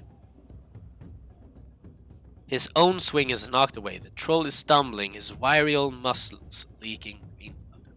Yeah, sorry, troll. Just came here and ruined your day. You batter at his blade, you thrust, making swift progress across the dirt towards him. You swing, spinning around on the spot, and the last cut slices through the troll's neck. Let's continue searching. Ah, come on. Nothing more of interest? Only 3 gold pieces? I just fought a troll, goddammit. Another hour passes as you finish the climb. With the sun starting to hang heavy in the sky, you reach the top and meet with the other end of the rope bridge. Back at the bridge. May look stable, but is undoubtedly a death trap set to part travelers from their gold and their lives. You continue on down the slope as evening draws in. Some way down the hill, you stop for a rest and sit on a boulder to survey what lies ahead. The path leads downwards, and at its foot, cradled between 3 peaks, is a village. And a quite large one at that. Behind you, the sun is falling rapidly into the hills. It will be night soon. Your heart swells. A village might mean a chance to restock on provisions. You hop down from the boulder and make your way forward. When an overhanging branch touches your face and you hear a lively chirping. I'm gonna whip out my sword. Your arm rushes for your sword and you pull it clear. Something nearby leaps backwards. Hovering by your shoulder is a small creature, the size of a bird, too small for your sword to cut. It is childlike but very thin, with green skin. It flits around you on transparent wings. It seems friendly enough. It even lands on your shoulder, its tiny clawed toes pinching slightly. Greetings, little creature, Hello to you. the creature replies. My name is Jan. What do you want with me? See that village? The last time I tried to go through, they told me I wasn't welcome. So I wouldn't mind some protection. I'm going is dangerous. You might be killed traveling with me. I got small wings. Can't get far on my own. Come on, let's get going, can't we? What are you? I am a Minimite. Pleased to meet you. It reaches out a tiny hand and shakes your earlobe. What can you tell me about this village? Is it safe? That's Piritanti, and it's very safe. It's the largest village in the whole of Chillhill Hills. Every traveler who comes this way spends at least one night there. So it's a little bit expensive, especially for Minimites, but pleasant enough. I can't speak. The creature flits to your shoulder, to your other shoulder once more. You're not in a hurry, are you? Do you want to sleep out in the rough? Let's get going then. The creature shakes your ear, shakes you by the ear in excitement, and you set off along the path once more.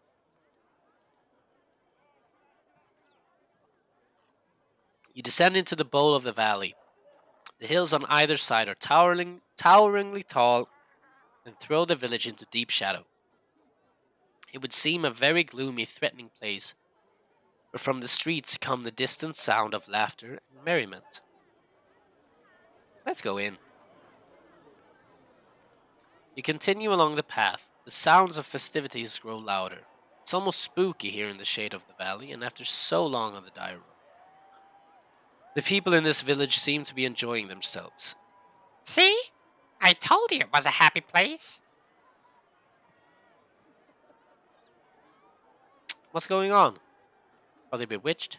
No, if there was magic, believe me, I'd know. This is the festival of the young. What's that? Well, take a look. The idea is that once a year, the children are allowed the freedom of the village.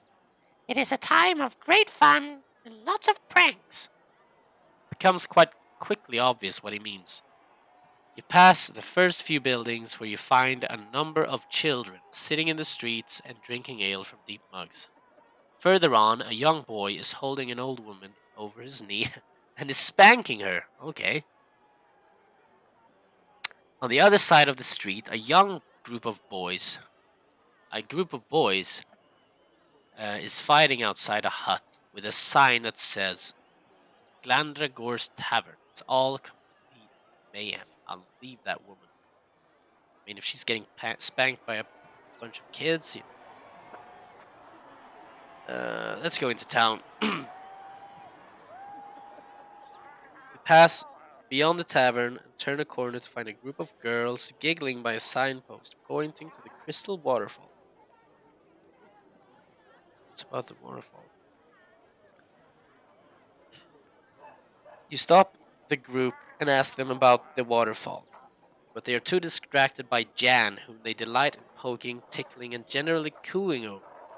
After a few minutes of asking them about the waterfall, you give up and walk away. One of the girls call, Come back. The water's good for you.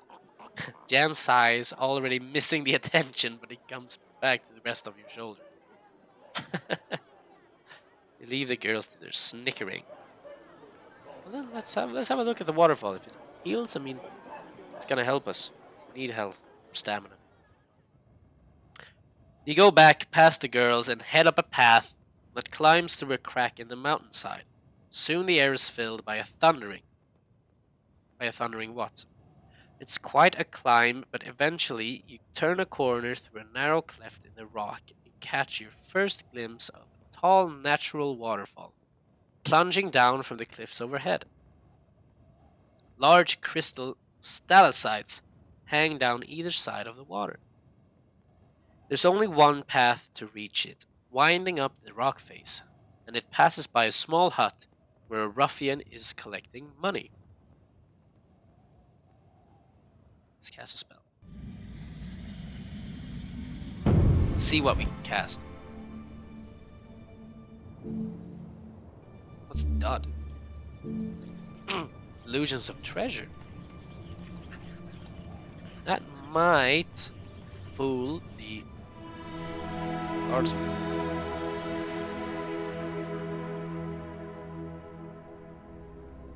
You cast the spell, but nothing happens. Why not? The ruffian comes over to you. 3 gold pieces to visit the water. Yeah, fine. I have 6 gold.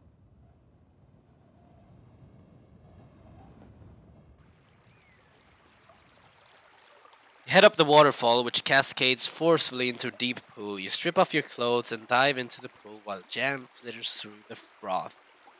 Cool water is fresh and invigorating, and you feel yourself getting rapidly better.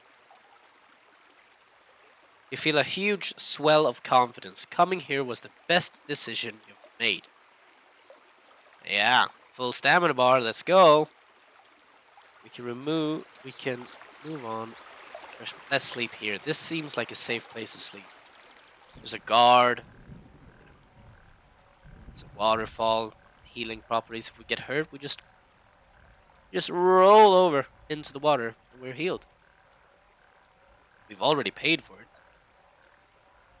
The idea of going back into the village is now unappealing. You're refreshed and calm, and the scenery here is beautiful and peaceful. Getting out of the pool, you dry off, collect your things, and head off into the trees to find a spot to rest.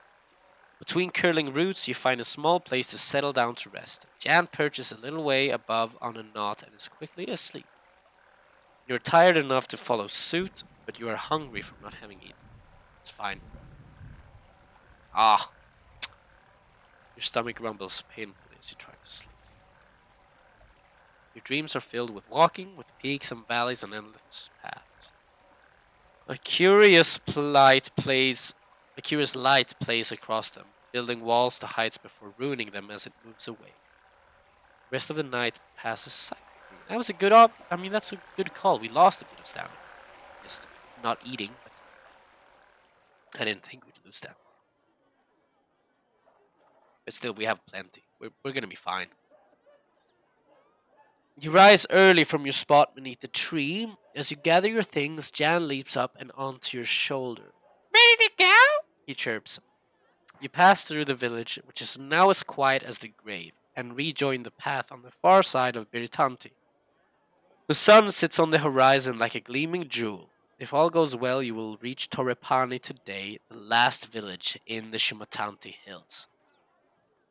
After a short climb, the path breaks, heading uphill to the left and downhill to the right. I don't care what Jan says. I'm going right. We'll go right. And be on your guard. Jan warns you. You climb a rise. The way is not too steep, and as noon approaches, you have crested the ridge and are descending yet again. You are now at the highest point of the hills, where the trees are thin, the view west goes on forever, and sometimes you catch glimpses of Carré on the northern horizon. Now we should eat. Taking a brief pause, you eat the last of your cheese and bread and feel better for it, and you continued along your path. Jan is in a talkative mood and fills the air around with his chatter about what he can see and how things smell, and what he plans to do once he makes his fortune in Carré. You pass from the open hillside into a patch of deep forest. Quite suddenly, Jan falls quiet and hisses in your ear. Stop! Stop now! Why? Because something is following us. You come to a dead stop. Jan is right. Something is moving through the trees behind you. A moment later, a point of steel has emerged from the darkness between 2 trees, touches your neck. You've seen me, whispers a voice. I know it. I see nothing. You're quite safe.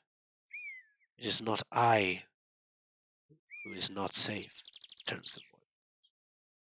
Prepare to fight. You have a moment to draw your sword before the tall figure of an assassin emerges from the trees. He's dressed head to toe in black, and you have not seen him a moment before. Even though he had been standing a mere arm lengths away, he wields a sharp scimitar in expert hands. Let's see if we can cast a spell now, if it actually works. There's a lot to choose from. Zap, it's always good. What's this? Fix. Can't use fix. That seems like a good option. You cast the spell and it drains energy. What the But nothing happens. Strange. Well, then we gotta fight.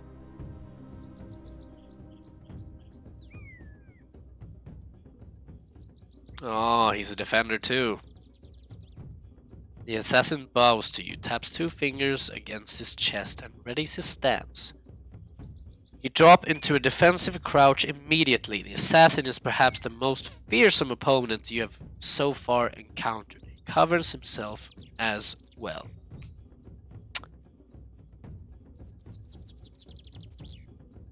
Ah!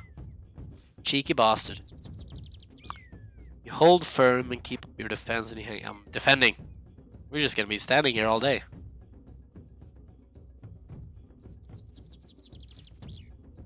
Is he ever gonna attack? Now he's definitely gonna attack. He murmurs a quick prayer as he sets his stance. I'm going full blast. Boom! My duty is to sever your head from your neck. The assassin tells you in a voice as cold as polished marble, you will not hold me from it.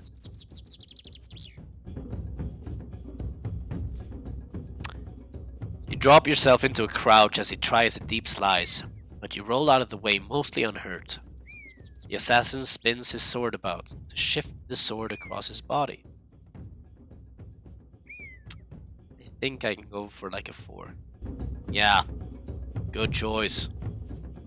Acting quickly, you swing your sword fast in towards his chest, but the blow you land is only minor, because the assassin has adjusted his stance swiftly.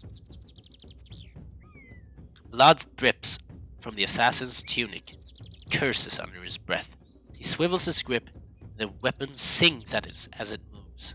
I'm going hard. Boom! Let's go. That's awesome. Awesome fighting. The trees watch as the battle unfolds. Relentlessly, you cut and thrust, keeping him pinned. You slash violently across his chest. He is off balance and moving slowly, and the blade goes deep. He turns and tumbles, releasing his sword as he topples. I am not so proud as to not admit when I'm beaten. You may finish me if you so choose, but if you do me an honor and use my own blade. The assassin is not dead, but lies on the floor gasping. Let's spare him. Get up, you tell him, holding your sword back, but not putting it away yet. He nods and sheathes his own blade. You're an honorable man. I'm glad to admit you. Now you have saved me, you own me in part. My name is Flanker, and I am an assassin and a thief. Why did you attack me? It's a simple matter. I pick on wayfarers for practice in hiding and killing. I assumed you would be no match, especially when I saw your pet. He points briefly at the Minimite who's currently hiding under a fold in your tunic. But I see I was wrong. He bows his head once, perhaps in respect, or perhaps from the pain of his injuries. You're traveling to Kare. Yeah. I go that well as well.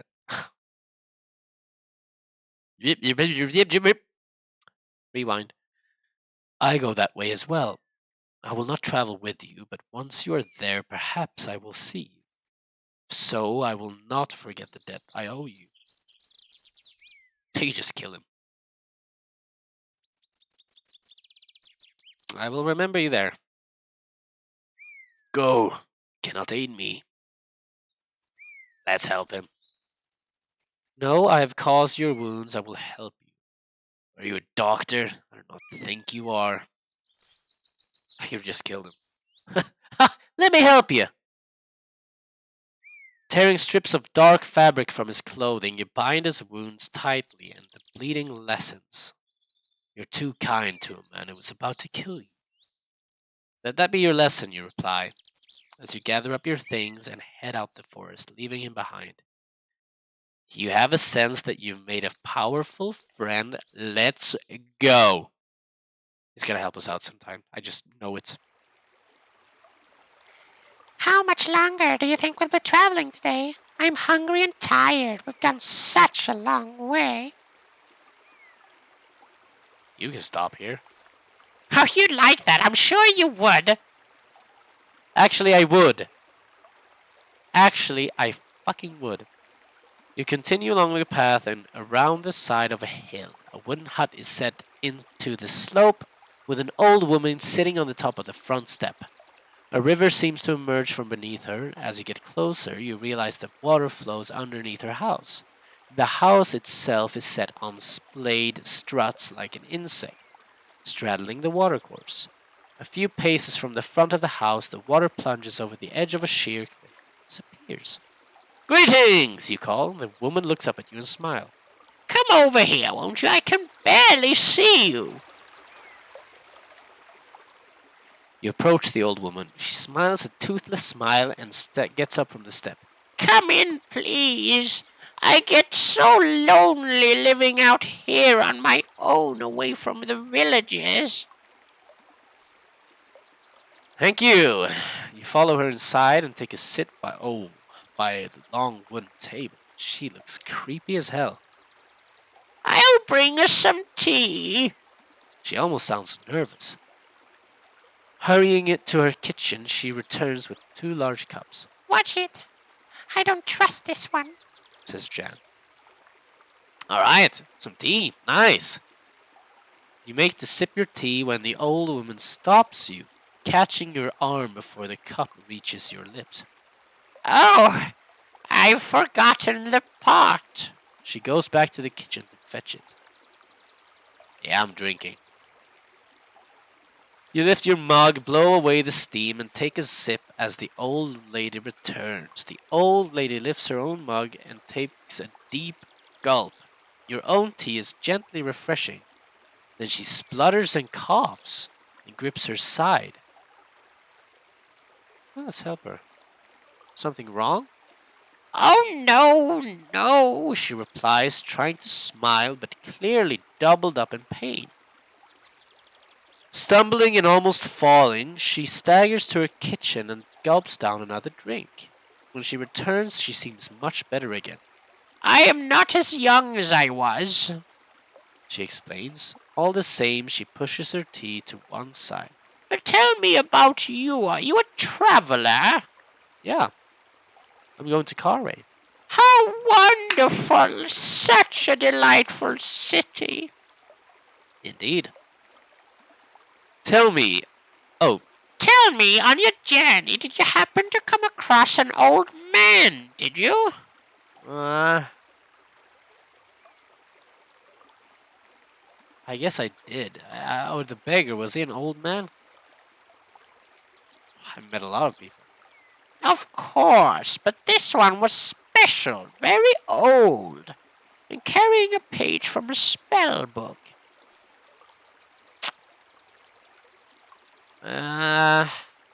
No, I met no one like that. Really? That's a pity.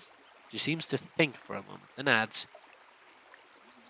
Do you have anything of a magical nature? No, too risky to carry. I suppose so, she replies through gritted teeth. You get to your feet. Hey, thanks for the tea. That's nice. She waves you away without interest. Go on, go away. You step back onto the path. Jan lets out a long sigh of relief. You know she was one of the most powerful sorceresses in the hills? I could smell it on her. You're lucky you got away alive. You shrug. A harmless old lady, or so she seemed. Maybe we were just very lucky. It's now late afternoon, and you pass over the brow of the next hill, and below you is the village of Torrepani, slung from one side of the valley to the next like a flood barrier. Torrepani is this village of the Svin, an aggressive-looking race of man-orcs. You might expect their village to be rowdy, but it seems strangely quiet. There's no way through. No way around. I have to go through. That's probably what it said. You enter the village. There is a definite air of depression hanging over the place. The Svins are going about their business, slowly and miserably, and pay you no heed. You sit yourself down on a tree stump in the very center of the village to consider your option. Let's find an inn to rest. There are 3 inns in the village, but 2 are closed down, their windows boarded and their thatched roof rotting through. The third looks a little better, but at least its door is open and the smell of well-cooked food drifts out. From a sign by the doorway, it seems that food costs 3 gold pieces and a bed for the night costs 5. You open the door and step into the dim interior. A rat scurries over your foot and disappears into a corner. An elderly Svin lady, bent double, stands by the counter, tapping a long curved fingernail on the bar top. Excuse me. What do you want? She snaps. Just a meal. I didn't want a meal. Just lost 3 golds. You count out 3 gold pieces, but don't hand them over yet. What are you cooking? Rat broth. And if that's not good enough for you... I'm not going to do that voice. That hurt my voice. Or it hurt my throat. Rat broth, and if that's not good enough for you, you can give up your hopes of better. She jerks a fingernail towards the dark back room. Go through and I'll bring it to you. You nod and go through into the back room and gracefully put up your weary feet. Jan flits over to perch himself on a window length and meticulously cleans his wings and with his fingertips. The meal, when it comes, is nourishing enough, although you've already eaten today. Yeah, I didn't want to buy the meal. Once done, you turn to leave. You're a traveler, then? The crone calls before you can leave. Is that it? That's right. Don't get many travelers. Must be tired. Sleep upstairs if you want. For free. Oh, that's very kind. With a last suspicious look at the elderly Svin, you head upstairs into the inn's one empty room. The night closes in and the room has no candles. Then you hit footsteps on the staircase outside. If it sounds too good to be true, it probably is. You move quickly out of the bed and take position behind the doorway, sword at the ready. Footstep after footstep approaches. There are quite a few of them, and by the sound, they're big. The door begins to open. You wait a moment longer, your breath short and shallow, hoping that will not notice that you're waiting. The first Svin enters the room, followed by another, and a third, and a fourth, and a fifth, and a sixth. Before you can move, you're overpowered, the creatures grabbing at your ankles and arms until you are hoisted up. They carry you bodily out of the door, down the stairs, bumping and bruising past the cackling landlady who shrieks, That's the one! I knew when I saw him! And out into the cold street. Jan clings onto your shoulder, refusing to be shaken free. Let's pray to the light. In a whisper, you begin to a prayer to your spirit, the lion, for aid. Nothing happens immediately. And then you reach a low hut and are thrown to the earth. Your arms and legs are released. Perhaps your spirit has heard you. You cannot be sure. But now that you have summoned the powers above, they will not help you again. You did nothing?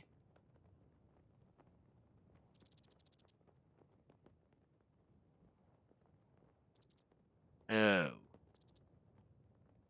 Maybe it's because it's too prideful. Or maybe it actually doesn't do anything. The door is slammed and locked. A moment later it reopens and your possessions are thrown inside. Try to sleep. Might as well. A few more minutes pass with no more movement. Figuring they will probably now wait until daylight, you put your head down to sleep. Your dreams are filled with grasping hands and long dark nails scratching at your flesh. However much you toss and turn on the floor, you cannot quite get them out of your mind. Hey, what's up, Agent? Nice of you to join me this Thursday evening. How are you doing? You doing good? Daybreak. You're still alone. An hour passes before you hear any noise outside.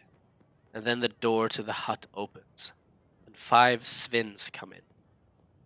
They drag you roughly out and across the street to another hut, where an old man with grey hair sits. He is wearing outlandish, colorful robes. My name, Proceus, Chief. I apologize. Then he bows, brushing the dust on the floor with his sleeves. Oh, you're sick, Agent? That sucks. Hope you get better. I'm doing good. I've been streaming for a little while now, trying it out. Filling in for Carl, who's busy tonight. It's been good. I've been sort of getting the hang of how it all works. So I might actually start streaming on my own channel later on. Maybe. We'll see. But for now, I'm just using Carl's channel. He has all set up, and he wanted me to stream. He's like, yeah. So are you gonna fight for viewers? Well, I think I'm a little bit too late to actually fight. I think all of his viewers are gonna be on his channel, but it's fun. You know, I just see it as a fun thing to do. But yeah, I mean, they're probably gonna be like Team Carlin and then Team Chillhill eventually. Hopefully, that would be fun. And have like, it'd be fun if we had some quite large streams and we could do like community things where so me and my viewers would compete against him and his viewers. That'd be a lot of fun. Maybe one day. Come on, you know it's Team Dad. Yeah, I suppose. You're the only one who calls me Dad, though. I mean, well, maybe the daddies. It could be the daddy baddies. The bad daddies. Alright, so we've been caught in this Svin orc sort of town. What the fuck do you want from me? He holds up a hand. You said when I first saw you that you were his dad. Oh yeah.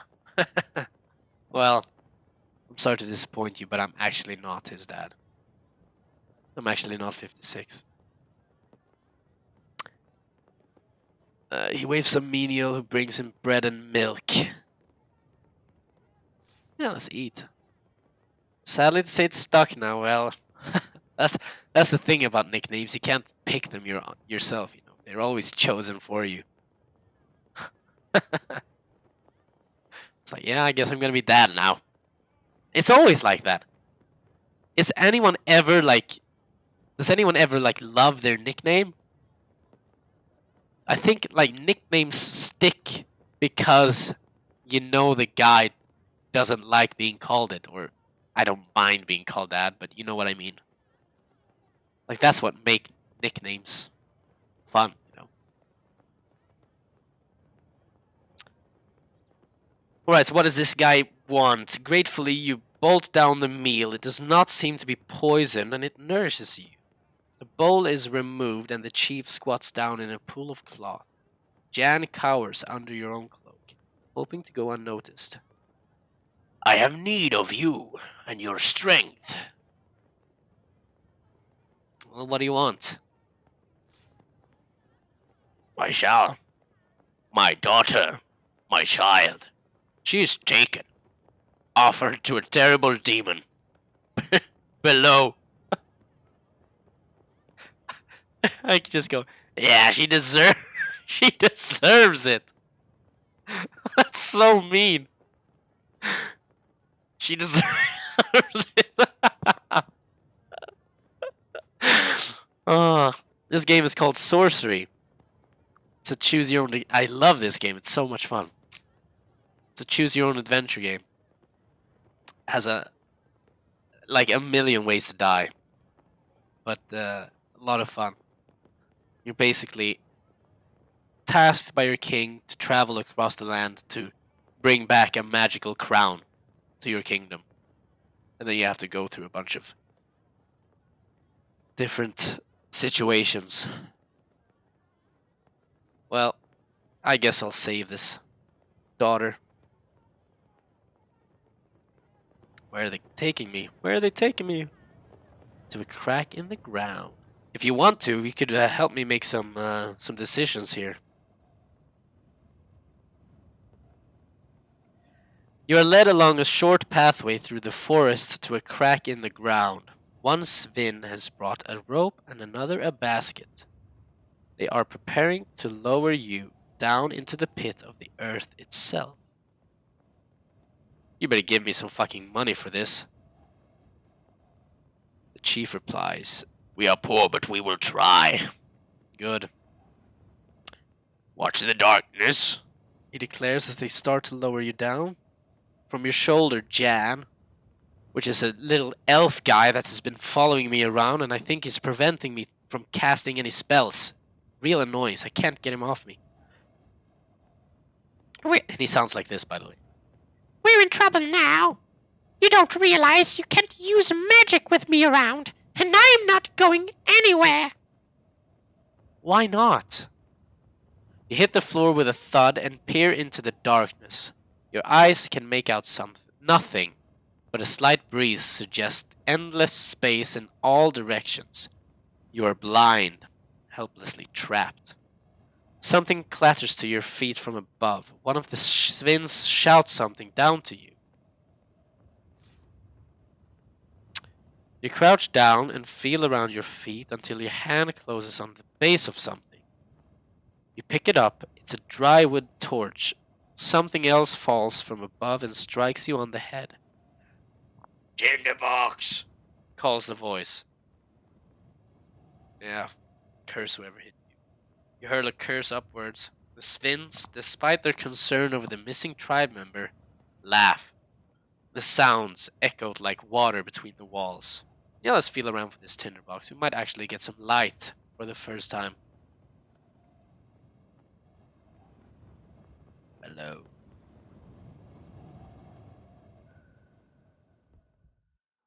You can see now you are in a large cavern, wide and deep. At the far end, passageways disappear to the left and right. Though an uneven rockfall at the far end of the cavern, you hear a murmur. Let's listen. You clamber over the rocks at the end of the cavern to investigate the sound. It's a whimpering coming from the other side of the pile of stones. The Svin girl, perhaps. She came in this way, but then the cave-in blocked off her path. You will have to find another way to reach her. Left. You go left and creep slowly into the darkness, ears straining for the sound of approaching threat. But all you can hear is Jan's quiet whimpering. Elf. Passageway slopes down on a short way that ends in a T-junction. The stones are stacked on top of one another against the wall here. What are these stones? Nothing special. Go left.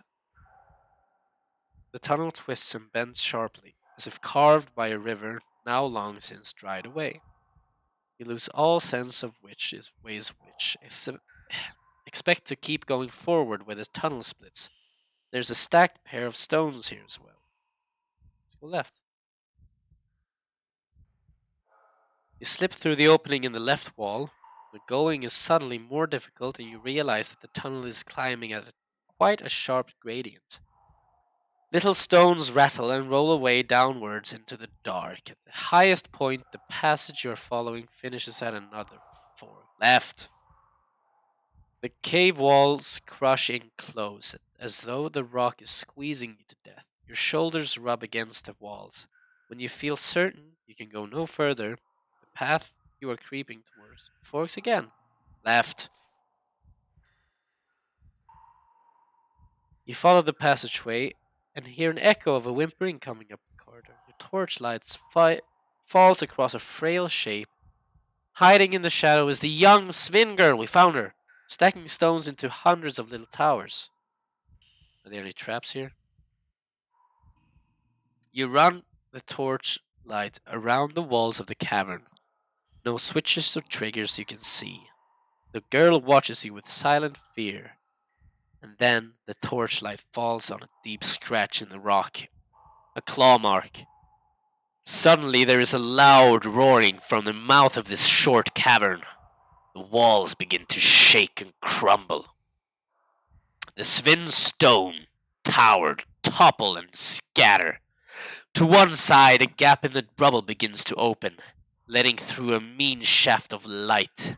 But before you can head for it, the roaring sound is joined by a scream from the Svin girl. You turn slowly and peer into the gloom back along the tunnel. Is there something moving? Something coming closer? Perhaps the roaring is the wind rushing through the tunnels. This is a lot of fun, actually, and really recommend you trying it out on your own. It's go a lot of different ways. You hear the scabbling sound of claws on rock, and the exit from the tunnel is blocked by a dark and looming shape. A manticore, huge, terrible, stands between you and the light and howls in bloody rage. That does not seem like a pleasant creature to be fighting. Big claws, pointy teeth, kind of a scary face, wings, and a scorpion's tail, massive scorpion's tail, and look at these legs. Never skip leg day. Cute cat, you think? What do we call it? What's a normal cat name? Like Snuffles. We're fighting Snuffles, the silly cat. The manticore is a foul hybrid created by the evil sorcerers of old and steeped in bitter self-hatred. It has a lion's body and the tail of a scorpion, but its face is that of an old man, and its thoughts are cruel and resentful. As it sees you, it rears back, flapping two enormous wings on its back. But one, you notice, is singed and blackened as if it had been burned away. Snowflake, yeah, we're fighting a snowflake. Well, let's go. What? Oh, look at this. Look at this. Hold on. That guy that we're fighting has a lot more stamina and attack power. No, not more stamina, but has more attack power than we do. These bars, this bar, right there, and right there, they determine how much damage we do. So let's put me in the middle here. And so I could go up to 9 attack power, but he can probably go up to like 13 or 14. So we gotta be careful. Basically, if I... This is basically We just two numbers against each other. Whoever has the highest number deals more damage. If I go for a 9 and he goes for 10, I take maximum damage. If I go for 0 and he goes for max, I only take 1 damage. You'll get it. It's very simple. You draw your sword and close on the beast. Eyes focus tightly on the terrible sting, but at least you have caused it some injury already. Defending. Oh yeah. You see, I would have taken a lot of damage if I hadn't gone for 0 there.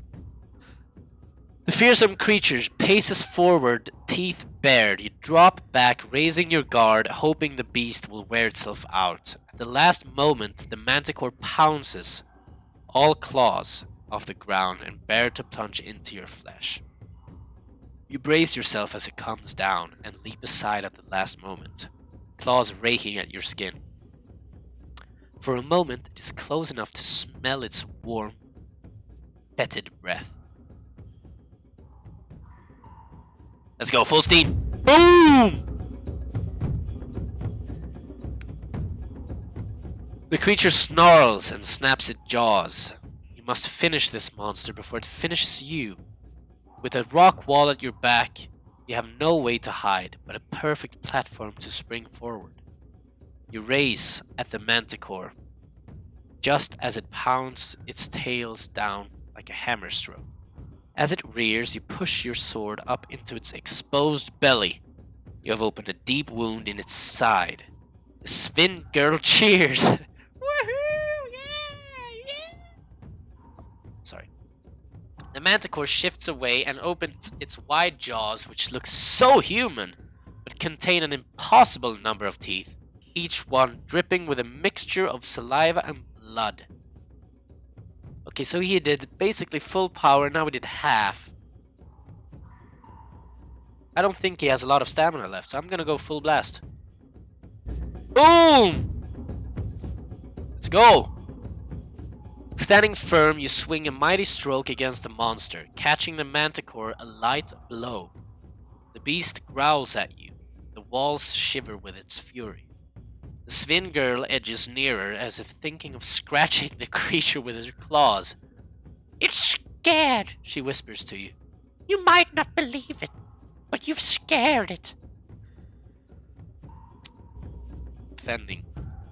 Ah! You didn't do a hard attack. Warily, you move into a defensive crouch. The manticore stays low and tries to ram you. You gives silent thanks for your concentration. I'm relaxing again. Yeah, I would have been beaten had I gone full power. You remain hidden.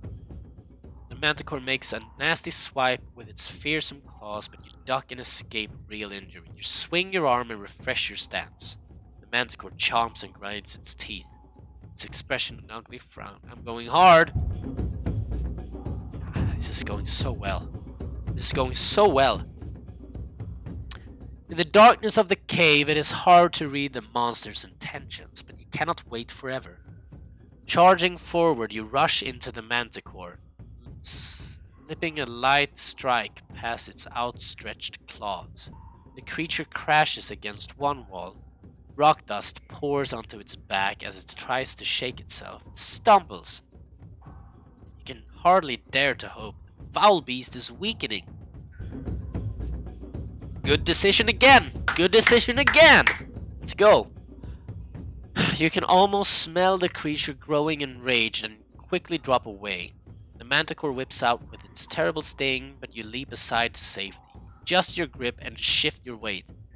The monster rears up onto its back legs and opens its wings to fill the room. Oh, I sense a strong attack, but I'm going for it! Oh, it was a weak attack. Never mind. The manticore laughs at you with a human expression of twisted joy. You risk an attack. Racing across the stone, you charge headlong towards the manticore, catching it a passing cut. It curses you in an almost human tongue. I have to defend. Yeah, right decision again. Right decision again. You sense the creature's getting angry and move quickly into a crouch. The creature snaps with its knife-like teeth, but you knock it back with your sword hilt. You swing your arm and refresh your stance. The creature stretches its enormous jaws and roars. I'm going hard. Come on, this is going so well. You spy an advantage, the kind that can change the course of a battle. Bellowing, you raise at the manticore, landing a quick jab past its tail. The manticore screams and howls in a voice that is almost human. It is dying slowly, furiously. Nonetheless, it weakens. Defending again. I mean, this is just every other hit. We're just trading blows. You can almost smell the creature coming for your blood and drop quickly into a guarded stance. The manticore makes a vicious slash with its claws, but you stay low. You adjust your grip and shift your weight. The manticore roars. The ground itself seems to shake with its anger. This guy never defends. I can count on that. He's never gone zero. I'm telling you, he always does an attack. You must kill this creature. You rush into the manticore, catching a light blow. It limps as it moves. I'm resting. Good decision. I almost attacked, but I decided to rest. Go for its throat! It's dead. For Adeland! You cry as you charge madly towards the manticore. Your sword blade seems almost to be possessed. It finds its way past the manticore's sweeping claws, through its thick hide and down to its ancient, cruel heart. For a moment, it howls loud enough to make the walls shake. Then everything falls very quiet. Skilled swordplay, let's go. The only noise in the chamber is the hammering of your heart and the quiet the quiet breathing of the Svinger. Then the Minimite breaks out into a loud cheer, whooping and punching the air. You bow to him. He's actually kind of a nice guy. But he removes magic. Magic is the most fun part about this game. Thank you. The Svin girl murmurs, then tugging at your arm. This way. She leads you towards the light, through a gap in the rocks, to the pool of sunlight in the first cavern. Oh, sorry. I should move my face. You wave the torch, hoping to attract attention. Tell the girl to call up. Girl, call to your father. The Svin child nods mutely and then bawls at the top of her lungs. Procious, I'm here. Then something drops down. A rope with a basket on the end. The girl first, calls a voice from above. Procius. Yeah, sure. Haul away. The Svins give a great cry and begin to pull, and the basket starts to slowly rise, spinning as it goes. The girl waves to you as she disappears up in the sunlight. Then she's gone. Minute passes. Nothing. Throw down the rope. Nothing. The tunnel echoes very slightly. A noise from the depths. Perhaps the manticore was not alone. You wait a little longer, settling down on your pack. You can imagine the celebration going on above the ground, the tears, and grateful reunion. No surprise if they lose track of you, down here in the dark. And then sure enough, the basket and the rope tumble down. You clamber quickly in and they haul you up. Above ground, the chief himself helps you out onto the grass. His daughter is with him, touching his hand. My daughter tells you fight bravely, He says, for that I grateful. I invite you with us back to Repani. Will you come? let's go. Let's have a party. Let's go. I want my money. A little generosity cannot hurt you. You nod. I will come. As you enter the village, it erupts into celebration. You are given a place to stay and recuperate from your long journey. A visit to the healing priest treats your wounds, and then, when you emerge, it is to find the village before so somber and silent, now in full life. Flowers are tied to every rooftop, and bands of Svin are playing music on long, strangely shaped lyres. You're whisked away into the dance by Proseus' daughter before the chief can give you his thanks again. The night is glorious, and that night you sleep heavily and rise the next morning to continue your journey. The chief meets you before you go. Is the hot? Is the daughter hot though? I mean, Agent, they're orcs. Show me a hot orc, and I might believe that the daughter's hot, but I seriously doubt it.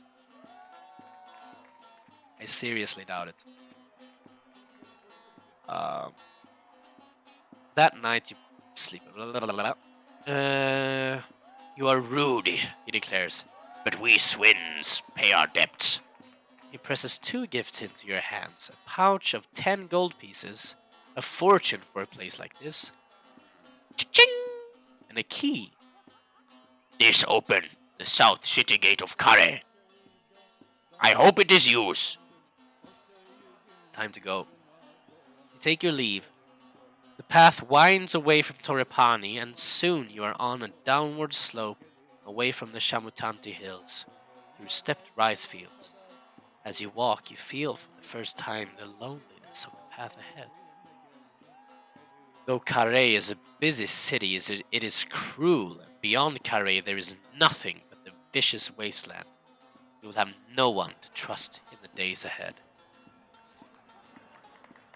For a brief moment up on the hills above the path, you fancy you see a figure stealing its way along by some high and secret routes.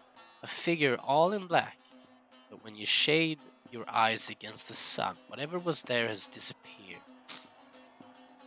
In the distance rises the wall of a great city, the first true stonework you think you've seen since the ruins of the giant city in the hills.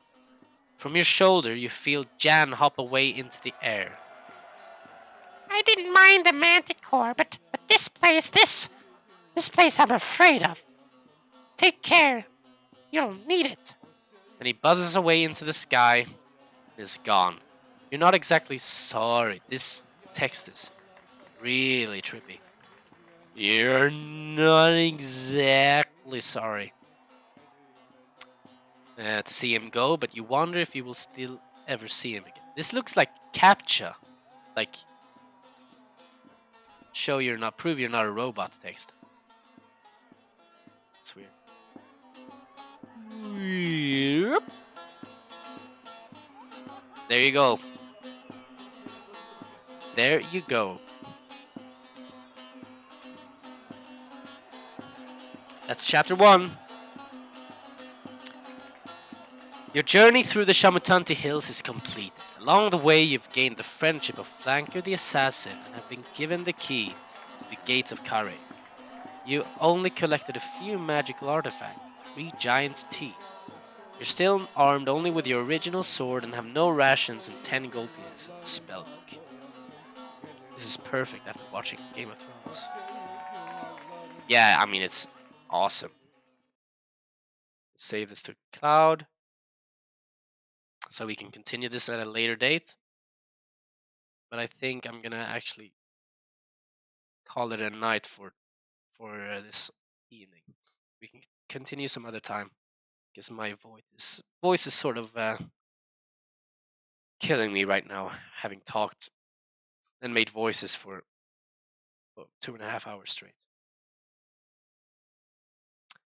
But let me just show you the next one. Yeah, but I really recommend this agent, Sorcery.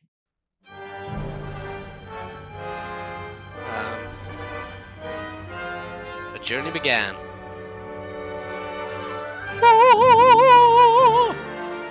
From the outpost settlement in Analand, you cross the Shamutanti Hills. Along the way, yeah, we know this.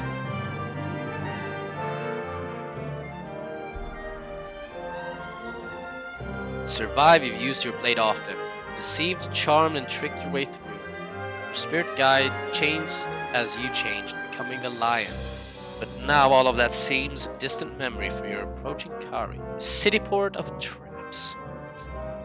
Now this is the next part. This is like that other thing that we did for 2.5 hours is basically just a tutorial. This is like where you make a lot of decisions. You have to actually think about what you're doing and many different paths. I mean, the tutorial, the first part has different paths, but there are some key points where you have to sort of cross. This has a bunch of open storylines that you can go through. There are different ways to actually pass through this part. So, as you can see, I mean, every single road, every single sort of thing you see here is a situation you can find yourself in.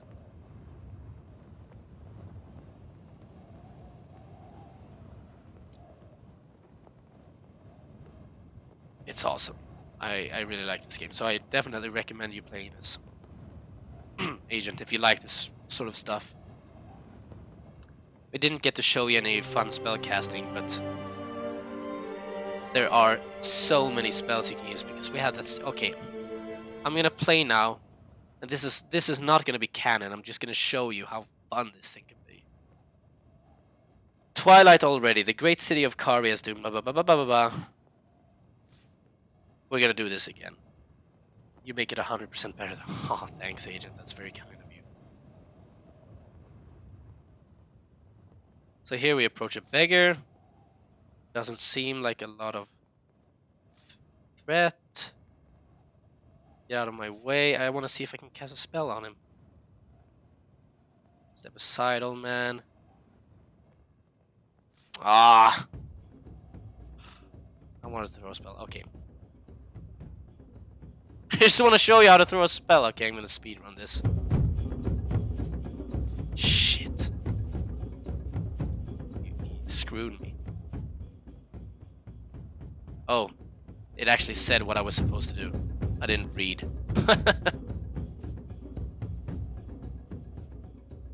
I didn't read. I just wasted a step. Boom. Okay, let's just walk on.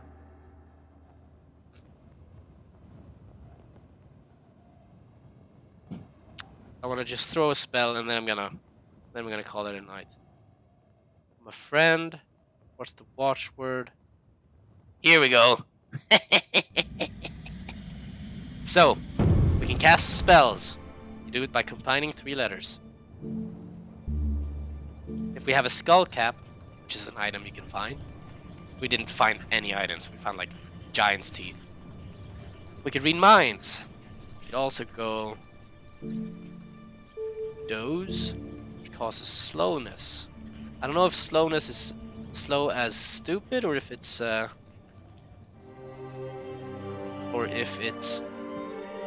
slow as slow motion. Yeah, that's literal slowness. So we could cause that. We can turn him into a slow motion guard and have no reaction time. We could use create a force field to protect ourselves. I want to zap him. Okay, let's make him slow. See what happens. Cast the spell on the guard who's just within reach of your magic. He seems slowed down, almost as though he was in a dream. He pulls his arrow back, but it seems to take him forever to find the strength. He's just going.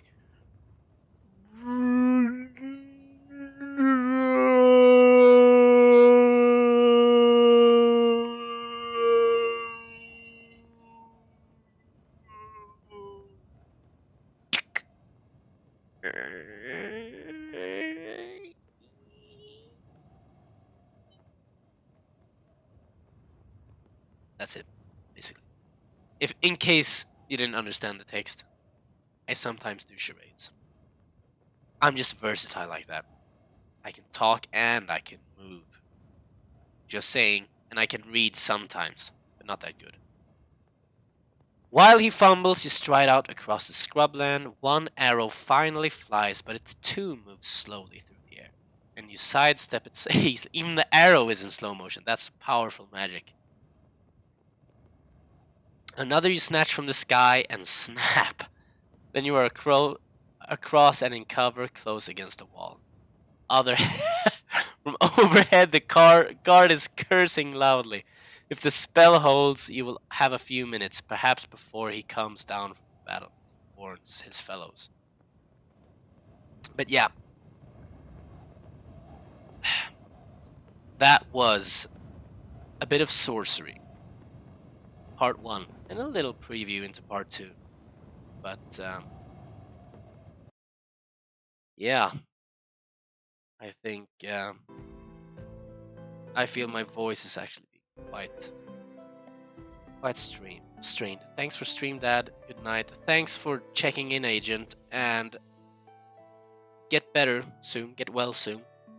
I don't like hearing that you're sick.